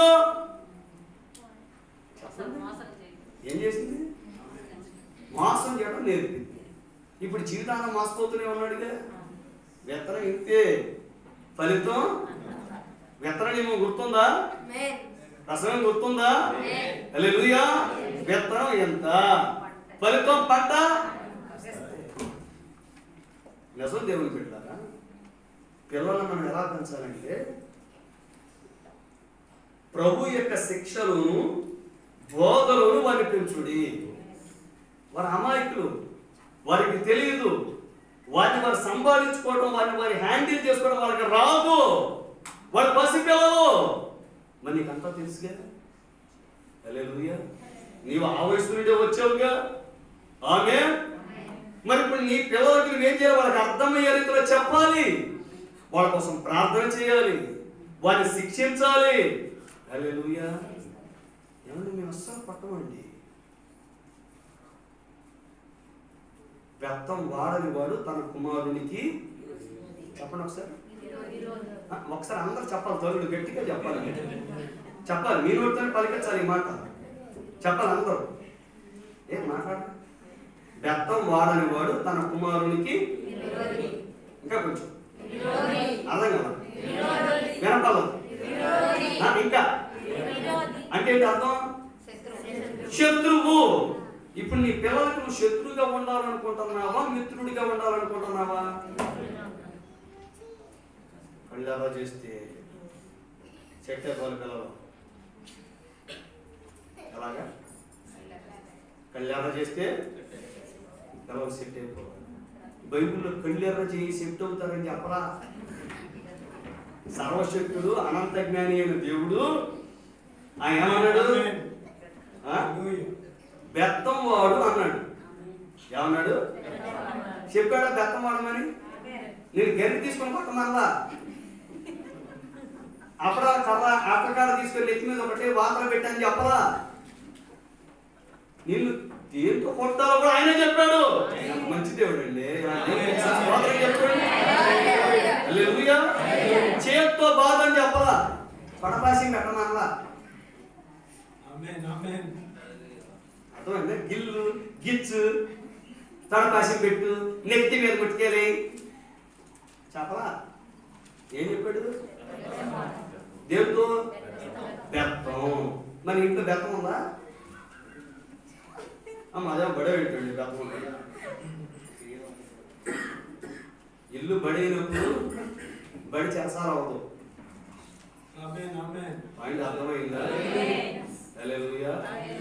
అంటే నీ ఇంట్లో బడిలాగే నీవు తల్లివి 5వ సువార్త కదా, 5వ సువార్త కదా నువ్వు తల్లివి.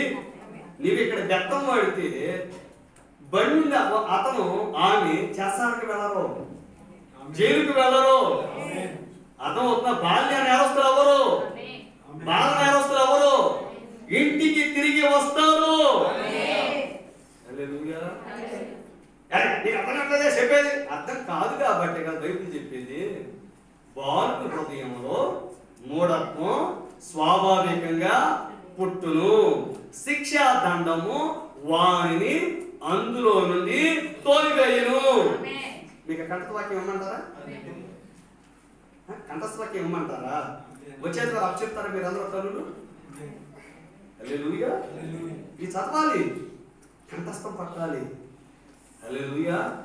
బాలుని హృదయంలో మూఢత్వం. ఏంటిది మూఢత్వం? అంటే మూర్ఖత్వం.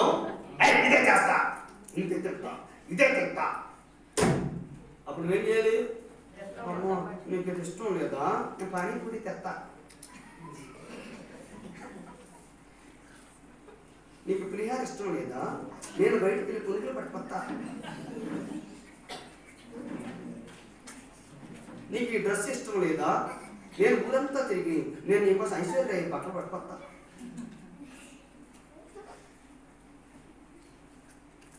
అని అనమని ఉందా బైబిల్లో? ఏముంది? శిక్షాదండం. ఈ మూర్ఖత్వాన్ని ఏం చేస్తుంది చెప్పాలి? స్వాభావికం అంటే బై నేచర్. మన పిల్లలు పుట్టుకు నుండి చనిపోయే వరకు దేవదూతలుగా ఉండాలని ఎవరు ఎక్స్పెక్ట్ చేయొద్దు. అర్థమవుతుందా? ఇక్కడ ఎవరు దేవదూతలు లేరు. ఏదో మీరు దైవజనులు కానీ మేము ప్రార్థన చేసినప్పుడు దేవదూతలను ప్రార్థన చేస్తాం.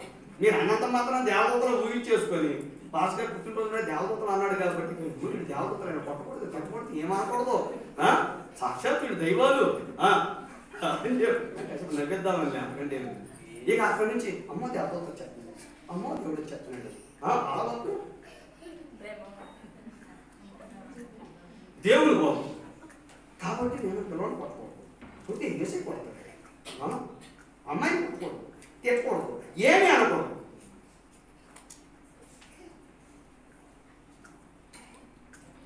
వాక్యాన్ని నెరవేర్చాలా వద్దా? వాక్యాన్ని నెరవేర్చాలి ఆశగా ఉందా? ఆశ ఉంటే రోజు మీ పిల్లలు అన్నాడు.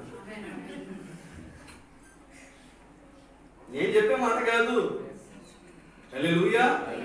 కొట్టడానికి, తిట్టడానికి, తనడానికి వయసు ఆటంకం కాదు.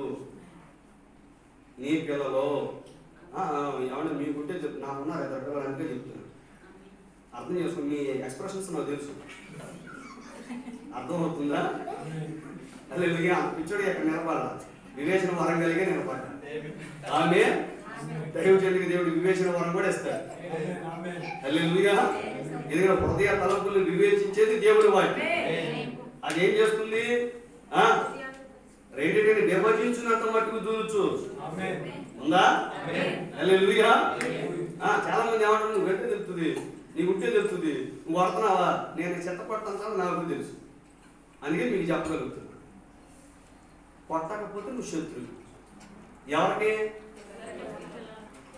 బయట వాళ్ళకి కాదు, పాస్ గారికి అంతకన్నా కాదు. నీ పిల్లలకే నువ్వు శత్రువు, నీ పిల్లలకే నువ్వు విరోధి. ఇది ఎలా ఉంటుంది తెలుసా? వన్ సైడ్ లో ఉంటుంది కాదు. నువ్వు కొట్టకుండా పెంచావు అనుకో, నువ్వేమో I love you I love you I love you తిరుగుతూ ఉంటావు, వాళ్ళేమో ఐ హేట్ తిరుగుతూ ఉంటారు. ఇంగ్లీష్ అందరికి అర్థం కాదు, తెలుగులో చెప్తా. నేను ప్రేమిస్తున్నాను నువ్వు తిరుగుతావు నీ పిల్లలు. అది నువ్వు నన్ను కలిపి వాళ్ళు ఎదురేసి వీడికి ఎదురేసి నాకు ఎదురే నాకు ఎదురే నాకు ఎదురే నువ్వు షెట్ నువ్వు.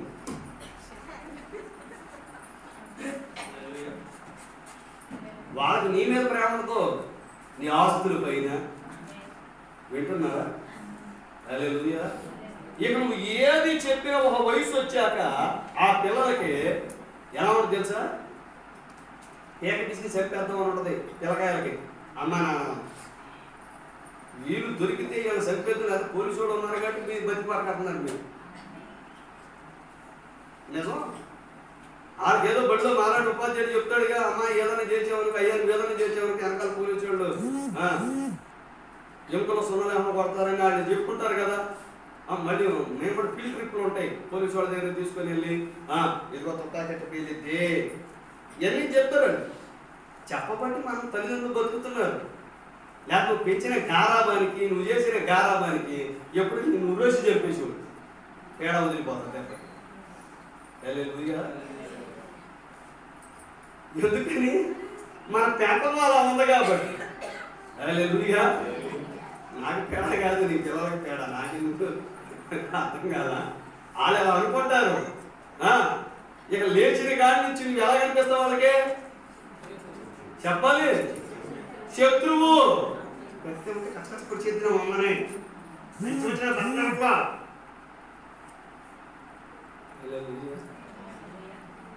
నువ్వేమో అమ్మ సమాజం అమ్మ సాంప్రదాయం అమ్మ మంట కలపడానికి ఏమన్నా సాంప్రదాయాలు, పోల్చడానికి ఏమన్నా పంపాటది ఈ తల్లి ఈ తల్లి. మరి నువ్వేమంటావు? అమ్మ పాస్టర్ గారు అమ్మ ఉన్నాడే పాస్టర్ గారు నువ్వు నేర్పలేనిది అది నేర్పుతాడు. హల్లెలూయా. మీరు పిచ్చి పిచ్చి ఊహించకండి. మేము ఏమి చేయలేదు అని తీసుకెళ్ళి పాస్టర్ గారు ఏదో చేసేస్తాడని. పాస్టర్ గారు ఏమీ చేయలేడు. మంచో చెడో చెప్తాడు అంతవరకే. హల్లెలూయా. సమాజాన్ని సంస్కరించేది ముగ్గురు. ముందెవరో తల్లిదండ్రులు, తర్వాత బడిలో ఉపాధ్యాయుడు, గతి తప్పితే పోలీసులు. ఈ ముగ్గురే. అర్థమైందా? పాస్ గారు కొట్టడానికి అర్హత లేదు. అందుకే పాపం అప్పొస్తలుడు పౌలు గారు ఏమన్నారు తెలుసా? బెత్తంతో మీ వద్దకు రావాలని అన్నాడు కానీ వచ్చి అతను అనలా. ఏమన్నాడు ఆయన? బెత్తంతో మీ వద్దకు రావాలా, సాత్వికమైన మనసుతో రావాలా అన్నాడు కానీ బెత్తం తీసుకుని వచ్చి ఎత్తని మన అందరిని కొట్టి ఎత్తని అనలా. దీనికి అర్హత లేదు. హల్లెలూయా. అలాంటి స్థితికి తెచ్చారు ఆయన్ని. కొరింథీ సంఘం ఏం చేసిందంటే హల్లెలూయా ఇక మనోడు పోలీసు అయ్యే స్థితికి తీసుకొచ్చింది. అందుకే బెత్తంతో రావాలని అంటున్నాడు మనోడు. హల్లెలూయా. సారీ, ఏమనుకో బాగండి, బాధపడకండి. దరిద్రం వదిలిపోతారు, పేడ వదిలిపోతారండి. ఇలా ఉంటుంది. ఎందుకంటే పిల్లలను క్రమశిక్షణలో పెంచుతాం. చిన్నప్పటి నుంచి పెద్ద అయ్యే వరకు వాళ్ళు ఏం చేయాలి? వాళ్ళకి తెలియదు పాపం, వాళ్ళకి అమాయకత్వం, వాళ్ళకి ఏమీ తెలియదు. తెలిసిందని నువ్వేం చేయాలి? తెలిసినోడు నువ్వేం చేయాలి?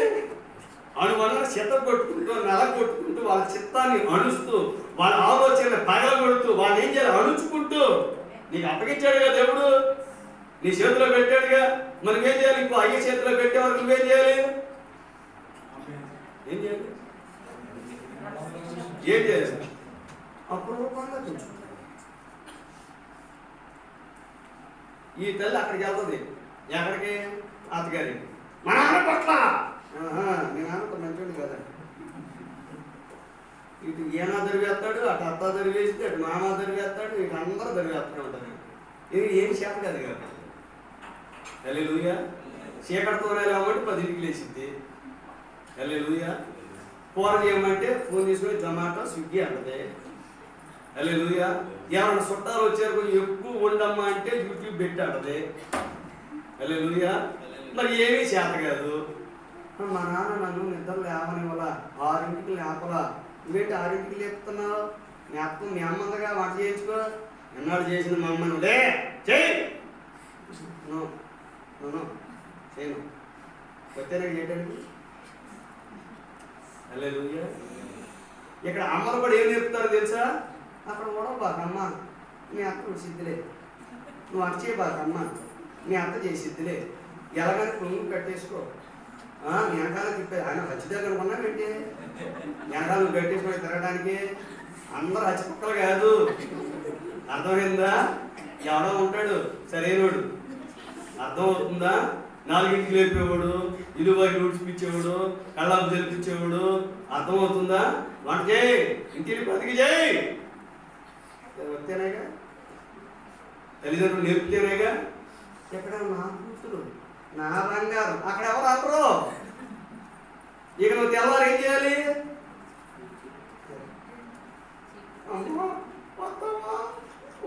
వచ్చేమ్మా తెచ్చుకొని పోషించు జీవితం. ఏం చేస్తావు? ఎక్కడ ఉన్నప్పుడే మంచం మీద మంచం మధ్యలో కూర్చోబెట్టి పడ్డు. నువ్వు నా ఇంటి దేవతవి, పుట్టావు. నువ్వు మంచం మధ్యలో కూర్చోమ్మా. అరుపు కింద అరుపాడు కలిపిపోతే నువ్వు పరంగీత కన్నీవి. నువ్వు మంచం మీదే ఉండాలి. నువ్వు కిందగా దిగకూడదు. నేను అన్ని ఇక్కడికే సమకూర్తా. చేతులు కూడా పడిన కొడుకమ్మా. నువ్వు దిగిపోతే కాళ్ళు కలిగిపోతాయి తల్లి. నువ్వు కొంచెం ఎక్సర్సైజ్ చేయ, మళ్ళీ బరువు దొరుకుతావు. ఎక్కడ మంచం ఎక్కడ వచ్చి చెప్పలేదు. ఏం చేస్తావు? ఈ టైంలో దొరికేది ఎవరు తెలుసా? పాస్ట్ గారు దొరుకుతాడు తేలగా. మా అమ్మాయిని పడుతున్నారండి, తిడుతున్నారండి, పనులన్నీ చేపిస్తున్నారండి. నువ్వు ఇక్కడ చేపిస్తే అక్కడ ఆ బాధ ఉన్నదిగా. ఇప్పుడు నేనేం చేయాలండి మీ అమ్మాయి బదులు? మా పిల్లలు వదిలేసి నా తెలియ కొడుకుతారు. ప్రార్థన చేయడు మాస్టర్ గారు. ఇప్పుడు పాస్టర్ గారు ప్రార్థన చేయరు. ప్రభు యూట్యూబ్ని తీసేసి వంట నేర్పించు ప్రభు అని యేసు ప్రభు దిగొచ్చి వంట నేర్పుతాడండి.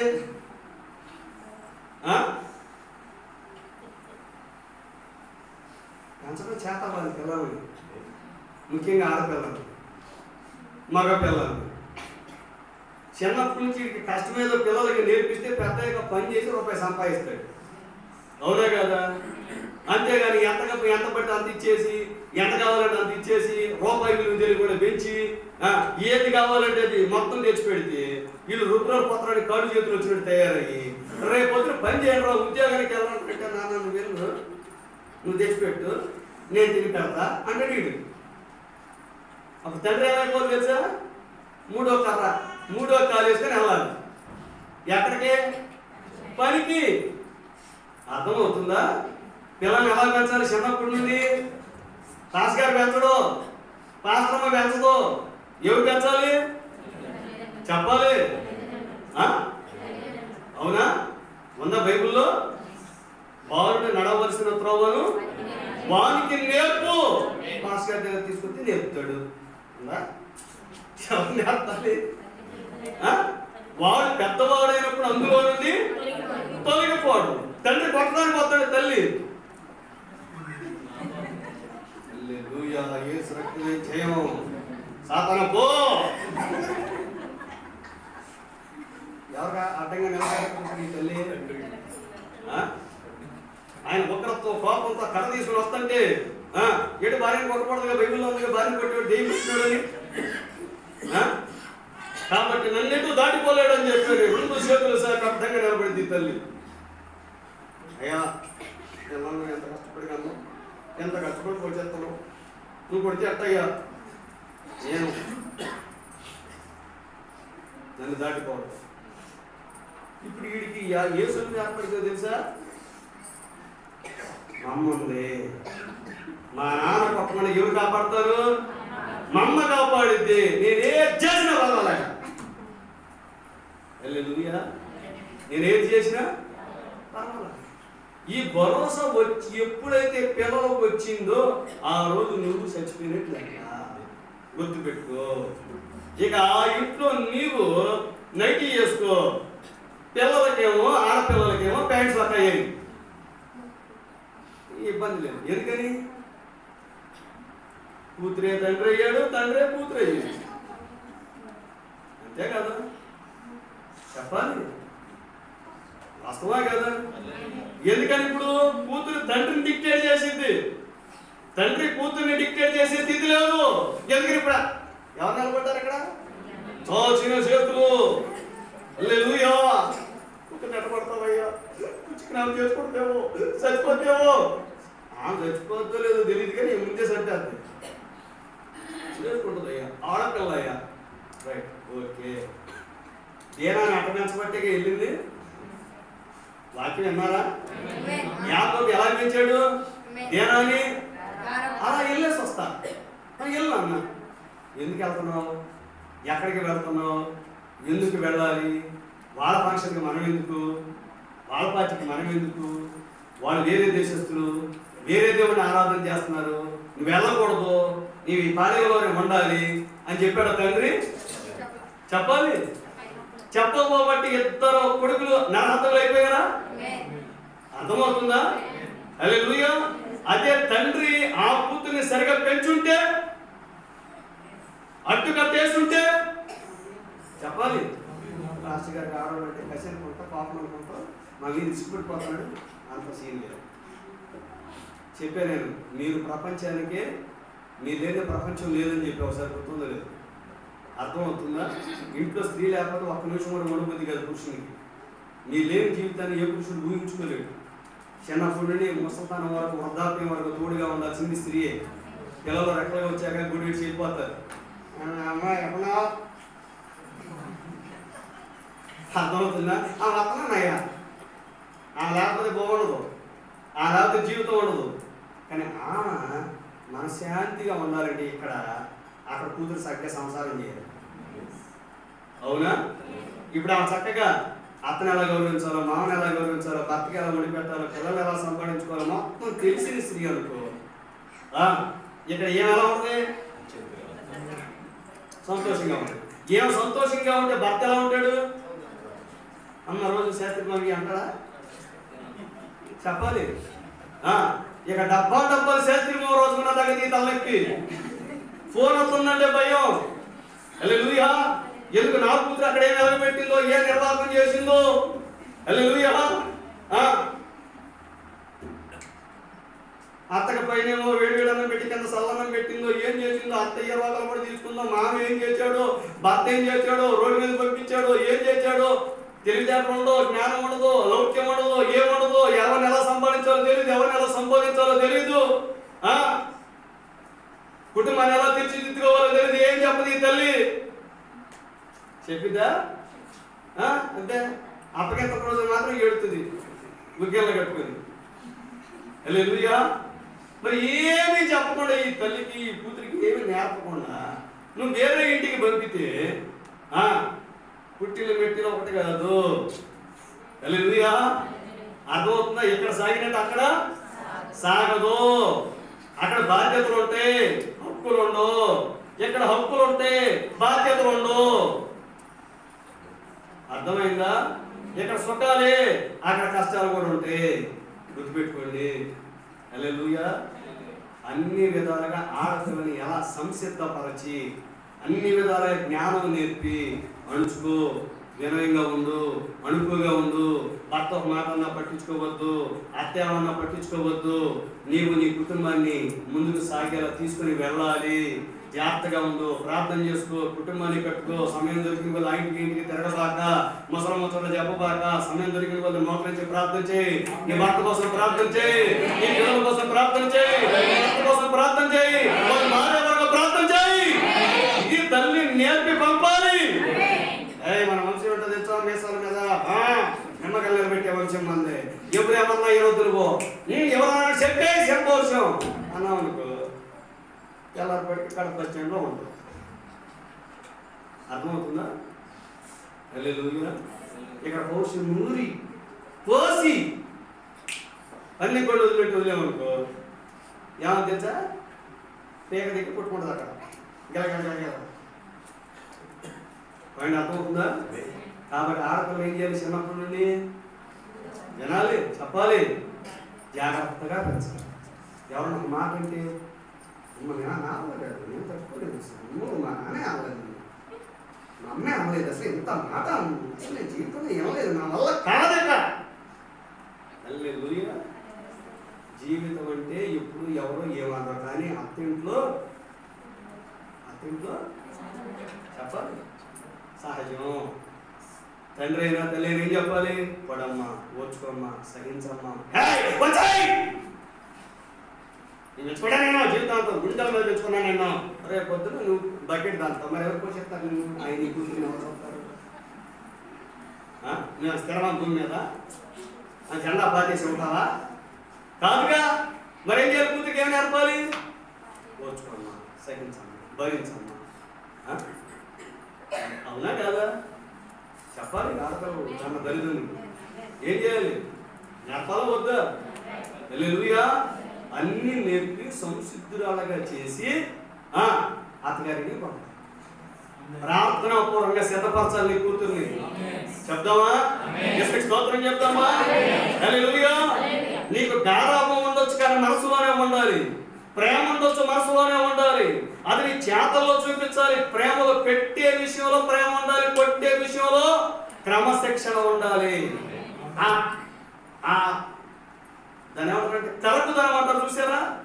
కరకుదనం ఎప్పుడు ఉండాలి తెలుసా? పిల్లల్ని క్రమశిక్షణ పెట్టేటప్పుడు కరకుదనం చూపించాలి.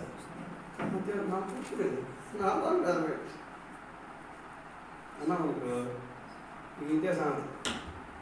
నీ మాట ఏందో, చేసుకున్నవాడి మాట ఏందో, ఎవరి మాట ఏందో. చివరికి ఏమైపోతుంది తెలుసా? హల్లెలూయా. ఈ ఏడాదిలో వయాసిస్ చేసేది ఏమి. దేనా పరిస్థితి ఏమైంది? జీవితంలో మరి పెళ్ళయిందా? చెప్పండి. పెళ్ళయిందా? ఎవరింట్లో ఉంది? తండ్రి ఇంట్లో. హల్లెలూయా. దేనమ పరిస్థితి కడు దేనంగా మారిపోయింది. కడు దయనీయ స్థితిలోకి వెళ్ళింది. లోతు కుమార్తెల పరిస్థితి అలాగైపోయింది. ఆలోచించేది దేవుడు పెట్ట వింటున్నారా? ఎందుకంటే దేశానికి వెన్నెముక స్త్రీ తత్వం. స్త్రీ కరెక్ట్గా ఉన్న రోజు దేశం కరెక్ట్గా ఉంటుంది. హల్లెలూయా. దేశానికి శిరస్సు పురుషత్వం. ఆ శిరస్సు కరెక్ట్గా ఉన్న రోజు దేశం కూడా అలాగే ఉంటుంది. దేశంలో మన ఇల్లు భాగమేనా? చెప్పాలి. ఈ కుటుంబాలన్నీ కలిస్తే సంఘమేనా? చెప్పాలి. మన కుటుంబాలన్నీ కట్టుకున్న రోజు మన సంఘాన్ని కలుపుతున్నాం. గుర్తుపెట్టుకోండి. భాస్కర్ మా కూతురు పరిస్థితి ఎందుకు అంటావేంటి? నువ్వు సంఘంలో భాగం. హల్లెలూయా. నీవు నీ కుటుంబాన్ని చక్కగా ఏలుతున్నప్పుడు, నీవు నీ కుటుంబాన్ని చక్కగా పాలిస్తున్నప్పుడు, చక్కగా వాళ్ళందరినీ క్రమశిక్షణలో పెంచుతున్నప్పుడు సంఘం కూడా క్రమశిక్షణ కలిగి ఉంటుంది. హల్లెలూయా. నేను ఆడపిల్లలకు వ్యతిరేకని కాదు, మగ పిల్లలకు వ్యతిరేకని కాదు, కుటుంబాలకు అంతకన్నా వ్యతిరేకని కాదు. హల్లెలూయా. ఆడపిల్ల లేకపోతే సృష్టియే లేదు. వింటున్నారా? భర్తముని ప్రయోజనం ఉంది. భార్య లేకపోతే ఆ గతానికి ఒక రూపాన్ని తీసుకొచ్చి 9 నెలల తర్వాత ఒక స్వరూపాన్ని బయటికి తీసుకొచ్చి వారసత్వాన్ని తీసుకొచ్చే వ్యక్తి స్త్రీ కదా. హల్లెలూయా. మరి అంత అపూర్వమైన సృష్టిని ఇంకెంత అపూర్వంగా పెంచాలని దేవుడు ఆశపడుతున్నాడు. ఎంత క్రమశిక్షణతో పెంచాలి. హల్లెలూయా. స్త్రీకి ఎంతమంది కాపలాగా దేవుడు పెట్టాడో తెలుసా? అర్థమవుతుందా? ఇంట్లో అన్న ఉంటే 24 గంటల ఆ చెల్లి మీద ఉంటుంది మనసు. హల్లెలూయా. ఒక చెల్లి ఉందంటే, ఒక అక్క ఉందంటే తమ్ముడు ఏం చేస్తాడు తెలుసా? అక్కడికి వెళ్తూ ఉంటాడు. నాకెంత మాట్లాడుతుంది, నేను తప్పుగా మాట్లాడుతూ అబద్ధం చేసుకోవద్దు. కాబట్టి నేను తోలండి, క్షమించండి పెద్ద మనసుతో. అర్థమవుతుందా? ఇప్పుడు ఈ స్త్రీ అనగాలి ఎవరు ఉంటారు? ఈ అక్క అనగాలి, ఈ తమ్ముడు అనగాలి. ఈ తమ్ముడు ఏం చేస్తా ఉంటే మగపిల్లడు అక్క ఎవడన్నా వెళ్తాడా? ఎవరితో మాట్లాడుతున్నాడు అని చూస్తాడు ఎవరన్నా? చెప్పండి సార్. హల్లెలూయా. చిన్నప్పటి నుండి పెళ్ళి అయ్యే వరకు ఈ ఆడపిల్ల రోడ్డు ఎక్కగానే ఎవరు వీడి ఇప్పుడు తండ్రికి పడుతున్న అన్న తమ్ముళ్ళు ఉంటే ఎనగా హచ్చుకుక్కలు బతుకుతూ ఉంటే నేను చూసుకొని జీవించాలాగా అనా ఏంటి అక్కంటే అక్కడ సంగీత శివరా వెంట సమాచారం ఇచ్చారు తండ్రి. అరే చిన్నపిల్లరా స్కూల్కి వెళ్తున్నారు, రేపు అయితే మాట్లాడుతున్నారు, రేపు పొద్దున్న కాలేజీకి వెళ్ళాక ఏమన్నా ఈ సమయం ఉపయోగిస్తూ ఉంటాడు. ఇంటికి వచ్చి ఎవరో తమ్ముడు. హల్లెలూయా. ఇప్పుడు మరో తండ్రి. అర్థమవుతుందా? అదే మగపిల్లడు ఎవరు తన మాట్లాడుతున్న అక్కొచ్చి తమ్ముడు మాట్లాడుతున్నాడు, మాట్లాడేంద్ర అదగా మాట్లాడేంది అంటాడు. వీడి వల్ల నష్టమే లేదు. ఆడపిల్లగా దేవుడు ఎంతమంది కాపలా పెట్టాడు. అర్థం చేసుకుంటారా మీరు? నీకు దేవుడు కాపలాని, సమాజం కాపలాని, అందరు కాపు కాసేవాళ్ళు, అందరు కాపలా కాసేవాళ్ళు. ఎందుకంటే నేను అంత అపరూపమైన వారు. ఏసై స్తోత్రం చెప్పండి. హల్లెలూయా. అందుకే సంఘంలో ఎక్కువ మంది ఎవరు ఉంటారు? మరి పర్వత రాజ్యంలో చెప్పరా? మరి మీరే. మరి ఆయన సంఘానికి ఎవరిని ఆయన నమూనాగా తీసుకున్నాడు? మరి అంటే చెప్పాలి. ఎంత బాధ్యత గల స్థానంలో మిమ్మల్ని పెట్టాక మరి అందరి చూపులు ఎవరి వైపు ఉంటాయి? హల్లెలూయా. వీళ్ళు ఏం కట్టుకున్నా ఎవరు పట్టించుకోరు. అలా చూసేవాళ్ళు కూడా ఉండరు. మగాళ్ళు చూడరు, ఆడవాళ్ళు చూడరు, ఎవరు చూడరు. కానీ మిమ్మల్ని హల్లెలూయా. ఒక ముసలాం రోడ్డు మీదకి వెళ్తున్నా సరే చూస్తారు సమాజం. ఎక్కడికి వెళ్తున్నా మీకు ఏమన్నా 6 అయింది, సాయంత్రం 6 అయింది, ఎక్కడికి వెళ్తుంది తాతలేడు పక్కన. హల్లెలూయా. నేను జోక్యం మిమ్మల్ని వేరే విధంగా అర్థం చేసుకోకండి. ఇక్కడ జోక్యం సరిగ్గా లేదు. ప్రతి ఓడికి ఆలోచన వస్తుంది. అదే సమయం తాత అర్ధరాత్రి 12ంటికి వెళ్తున్నా సరే తాత ఎందుకు వెళ్తున్నాడు, మా అమ్మ ఎక్కడికి వెళ్ళాడు అని ఆలోచిస్తుంది సమాజం. అదే మా అమ్మ 12ంటికి వెళ్తున్నాడు అనుకో, 12 మా అమ్మ ఎక్కడో ఒరే మా అమ్మ నేను తల చూడండి నా దగ్గరికి వస్తుంది, మనం వచ్చి తీసుకెళ్ళవచ్చుగా మనకి వెళ్తుంది అంటే మనవడు. నేను చెప్పే అబద్ధమైతే చెప్పండి, ఎక్కడే చెప్పండి. ఎందుకని? స్త్రీ అంత అపరూపమైనది, అంత విలువైనది, అంత వెల కట్టలేనిది. మమ్మల్ని పొగుడుతున్నారు అట్లా. హల్లెలూయా. ఆపరేషన్ చేసినప్పుడు మొత్తం మంది ఇవ్వాలి కదా, మరి ఏసు రక్తమే చేయాలి. మొత్తం మంది కూడా ఆపరేషన్ చేస్తే వచ్చేవారు ఎవరు కనపడదు. హల్లెలూయా. ఏసు రక్తమే చేయాలి. కాబట్టి ఏం చేయాలి? మీరు బహు జాగ్రత్తగా ప్రవర్తించాలి. బహు జాగ్రత్తగా ఆడపిల్లల్ని పెంచాలి. ఎందుకంటే వాళ్ళకేం తెలియదు పాపం, చిన్నపిల్లలు, యవనస్తులు, వాళ్ళకుండే టెంప్టేషన్స్ వాళ్ళ శరీరాన్ని వాళ్ళు జయించలేరు, పసిపిల్లలు. కానీ చేసే విధంగా చేసే బాధ్యత ఎవరు? తల్లిదండ్రులదే. పిల్లలది కాదు, ఆడపిల్లలది కాదు. వాళ్ళు ఒక అయ్యే చేతిలో పెట్టబడే వరకు వాళ్ళు కాల్చుకొని భద్రపరిచి సంరక్షించి వాళ్ళకి అన్ని నేర్పి వాళ్ళని నిరంతరం సంరక్షించే బాధ్యత ఎవరిదంటే తల్లిదండ్రులదే. అంటే మనం ముచ్చటే లేదు. మా అమ్మాయి తప్పు చేసింది, మా అబ్బాయి తప్పు చేశాడు, బాధ్యత ఎవరో తెలుసా? వాళ్ళకే పోటీకి పడాల్సింది. అర్థమవుతుందా? హల్లెలూయా. ఎవరు పడాలి? మీరు చెప్పండి. నిజం. వాళ్ళు పాపం వాళ్ళకు తెలియదు. వాళ్ళు వాళ్ళ దేహాన్ని సంపాదించుకోలేరు, హ్యాండిల్ చేయలేరు. ఈ శరీరాన్ని జయించడం మాట్లాడారు ప్రియమైన దేవుని పెట్టాల్సింది. అగిలి ఇంపాసిబుల్. ఆ పరిశుద్ధాత్మ సహాయం లేకపోతే ఏ ఒక్కరోజు కొంచెం మోతాదు తగ్గిన పాపంలో పడే అవకాశం ఉంటుంది. చాలా భయంకరమైన శరీరం. నిజం.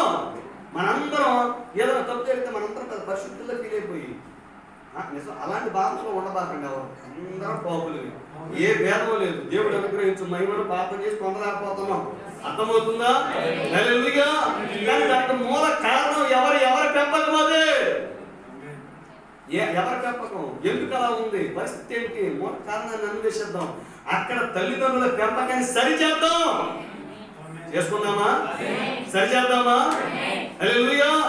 ఎప్పుడైతే తల్లిదండ్రులు ఆ ఆడపిల్లని కానీ మగ పిల్లవాడిని కానీ వాక్యపు రీతిలో వాక్య విధానంలో పెంచితే,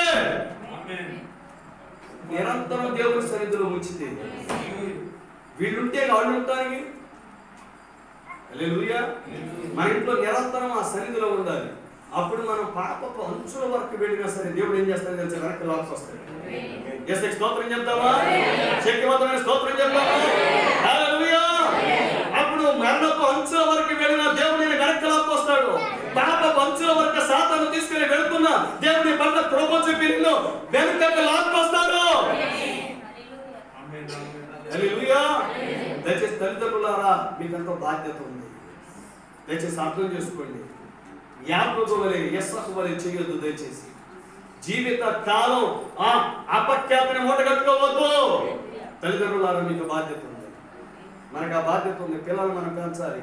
వాళ్ళకి సెల్ ఫోన్ చూసే బలహీనత, దాని నుంచి ఎలా కూరంగా వాళ్ళని బయటకు లాక్కురావాలి. దేవుడు చూసారా? మీరు గమనించండి దేవుడి విధానాన్ని. ఇన్ని సంవత్సరాలు ఆయన మనం ఓర్చుకుంటూ సహించుకుంటూ మెల్లగా ఒక్కొక్క చెప్పుకుంటూ ఓర్పుతో తీసుకొస్తున్నాడా? చెప్పాలి. ఒకేసారి ఆయన మాట నెత్తి మీద ఒక్కడ పెడితే విగ్రహం ఏమైపోద్ది? పగిలిపోద్ది. కానీ ఆయన ఏం చేస్తున్నాడు? కొంచెం చెప్పుకుంటూ ఓర్పుతో సహనంతో ఒక్కొక్కదాన్ని చెప్పుకుంటూ రాట్లా. తల్లిదండ్రులుగా మనకు కూడా అదే బాధ్యత ఉందిగా. ఉందా లేదా? మన పిల్లల కోపం రేపొద్దు.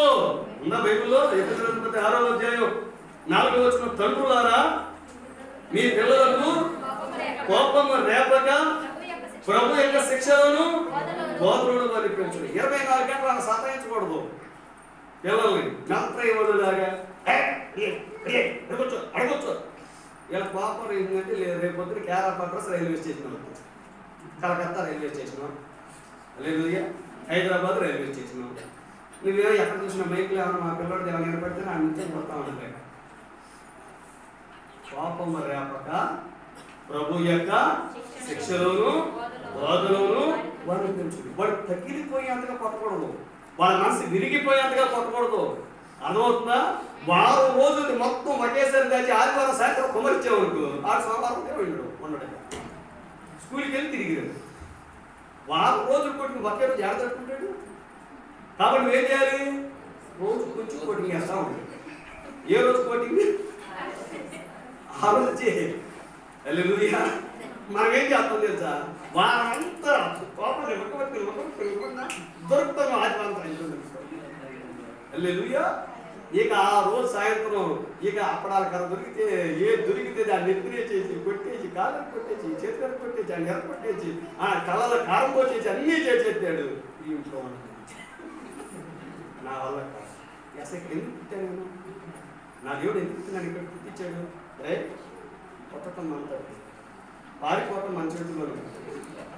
కొట్టడం మన చేతుల్లోనే, పారిపోవటం మన చేతుల్లోనే ఉంది. వెళ్ళాలి కాదు.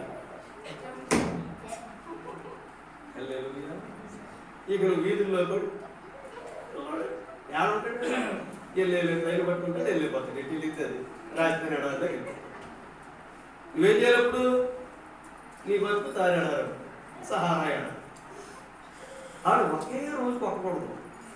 ఏం చేయాలి? వారమంతా ఉపవాసం నుంచి ఆదివారం పెడితే ఎక్కడదే అది వాంతులో చచ్చిపోవడం.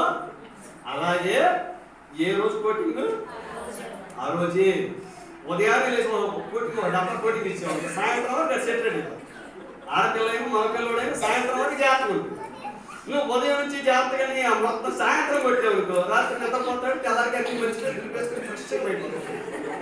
వేసి రక్తం వేసేది హల్లెలూయా.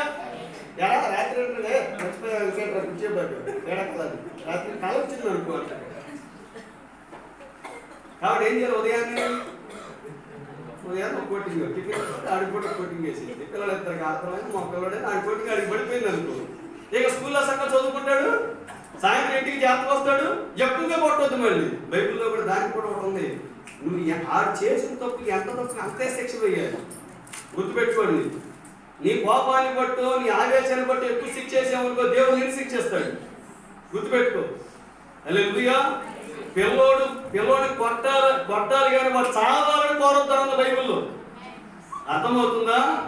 పిల్లోడిని శిక్షించు. చేసిపోతావా? పిల్లడు పిచ్చి పిచ్చి మాట్లాడతారు. ప్రవచనాలు ప్రవచించకండి. అది చచ్చిపోయాడు ఇక నీకు మామూలు కూడా దొరుకు. అర్థమవుతుందా? పిల్లోడు కొట్టు కానీ ఎప్పుడు చచ్చిపోతావు? ఎలాంటి చచ్చిపోతావు అనే మాట నీ నోటంట రాకూడదు. హల్లెలూయా. వాడిని కొట్టు, పిల్లోడిని కొట్టు, కానీ వాడు చావాలని కోరద్దు. పొర్రపాటు కూడా నీ నోట్లో ఏం రాకూడదు?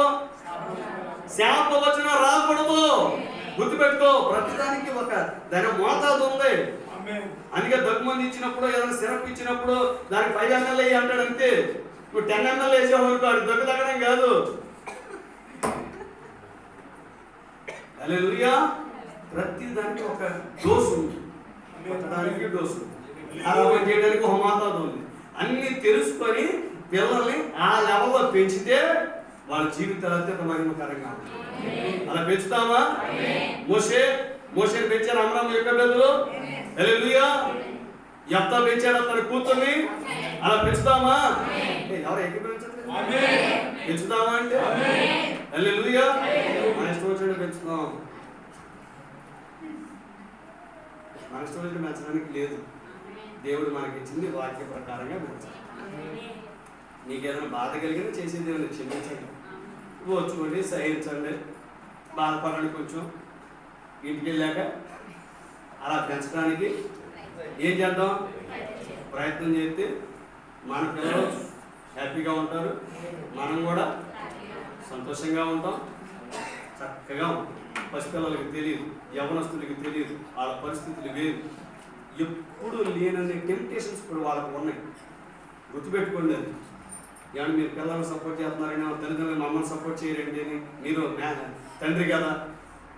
పిల్లలు కూడా అర్థం చేసుకోవాలి. మనం వాళ్ళ చిన్న మనసులు పెద్ద పెద్ద శోధనలు తట్టుకోలేదు. ఫలితాలు వాళ్ళకి తెలియదు, పరిణామాలు వాళ్ళకి తెలియదు. కాబట్టి మనమే వాళ్ళకి తెలియజేయాలి. వాళ్ళని మనమే కాపాడుకోవాలి, మనమే వాళ్ళని బుజ్జగించాలి. అవసరమైతే 2 దెబ్బలు వేయాలి. వాళ్ళని ఎలాగోలాగా మనం పర్వకానికి చేస్తాం. ఏకీభవిద్దామా?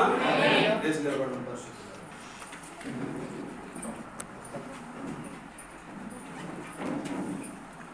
ప్రార్థన.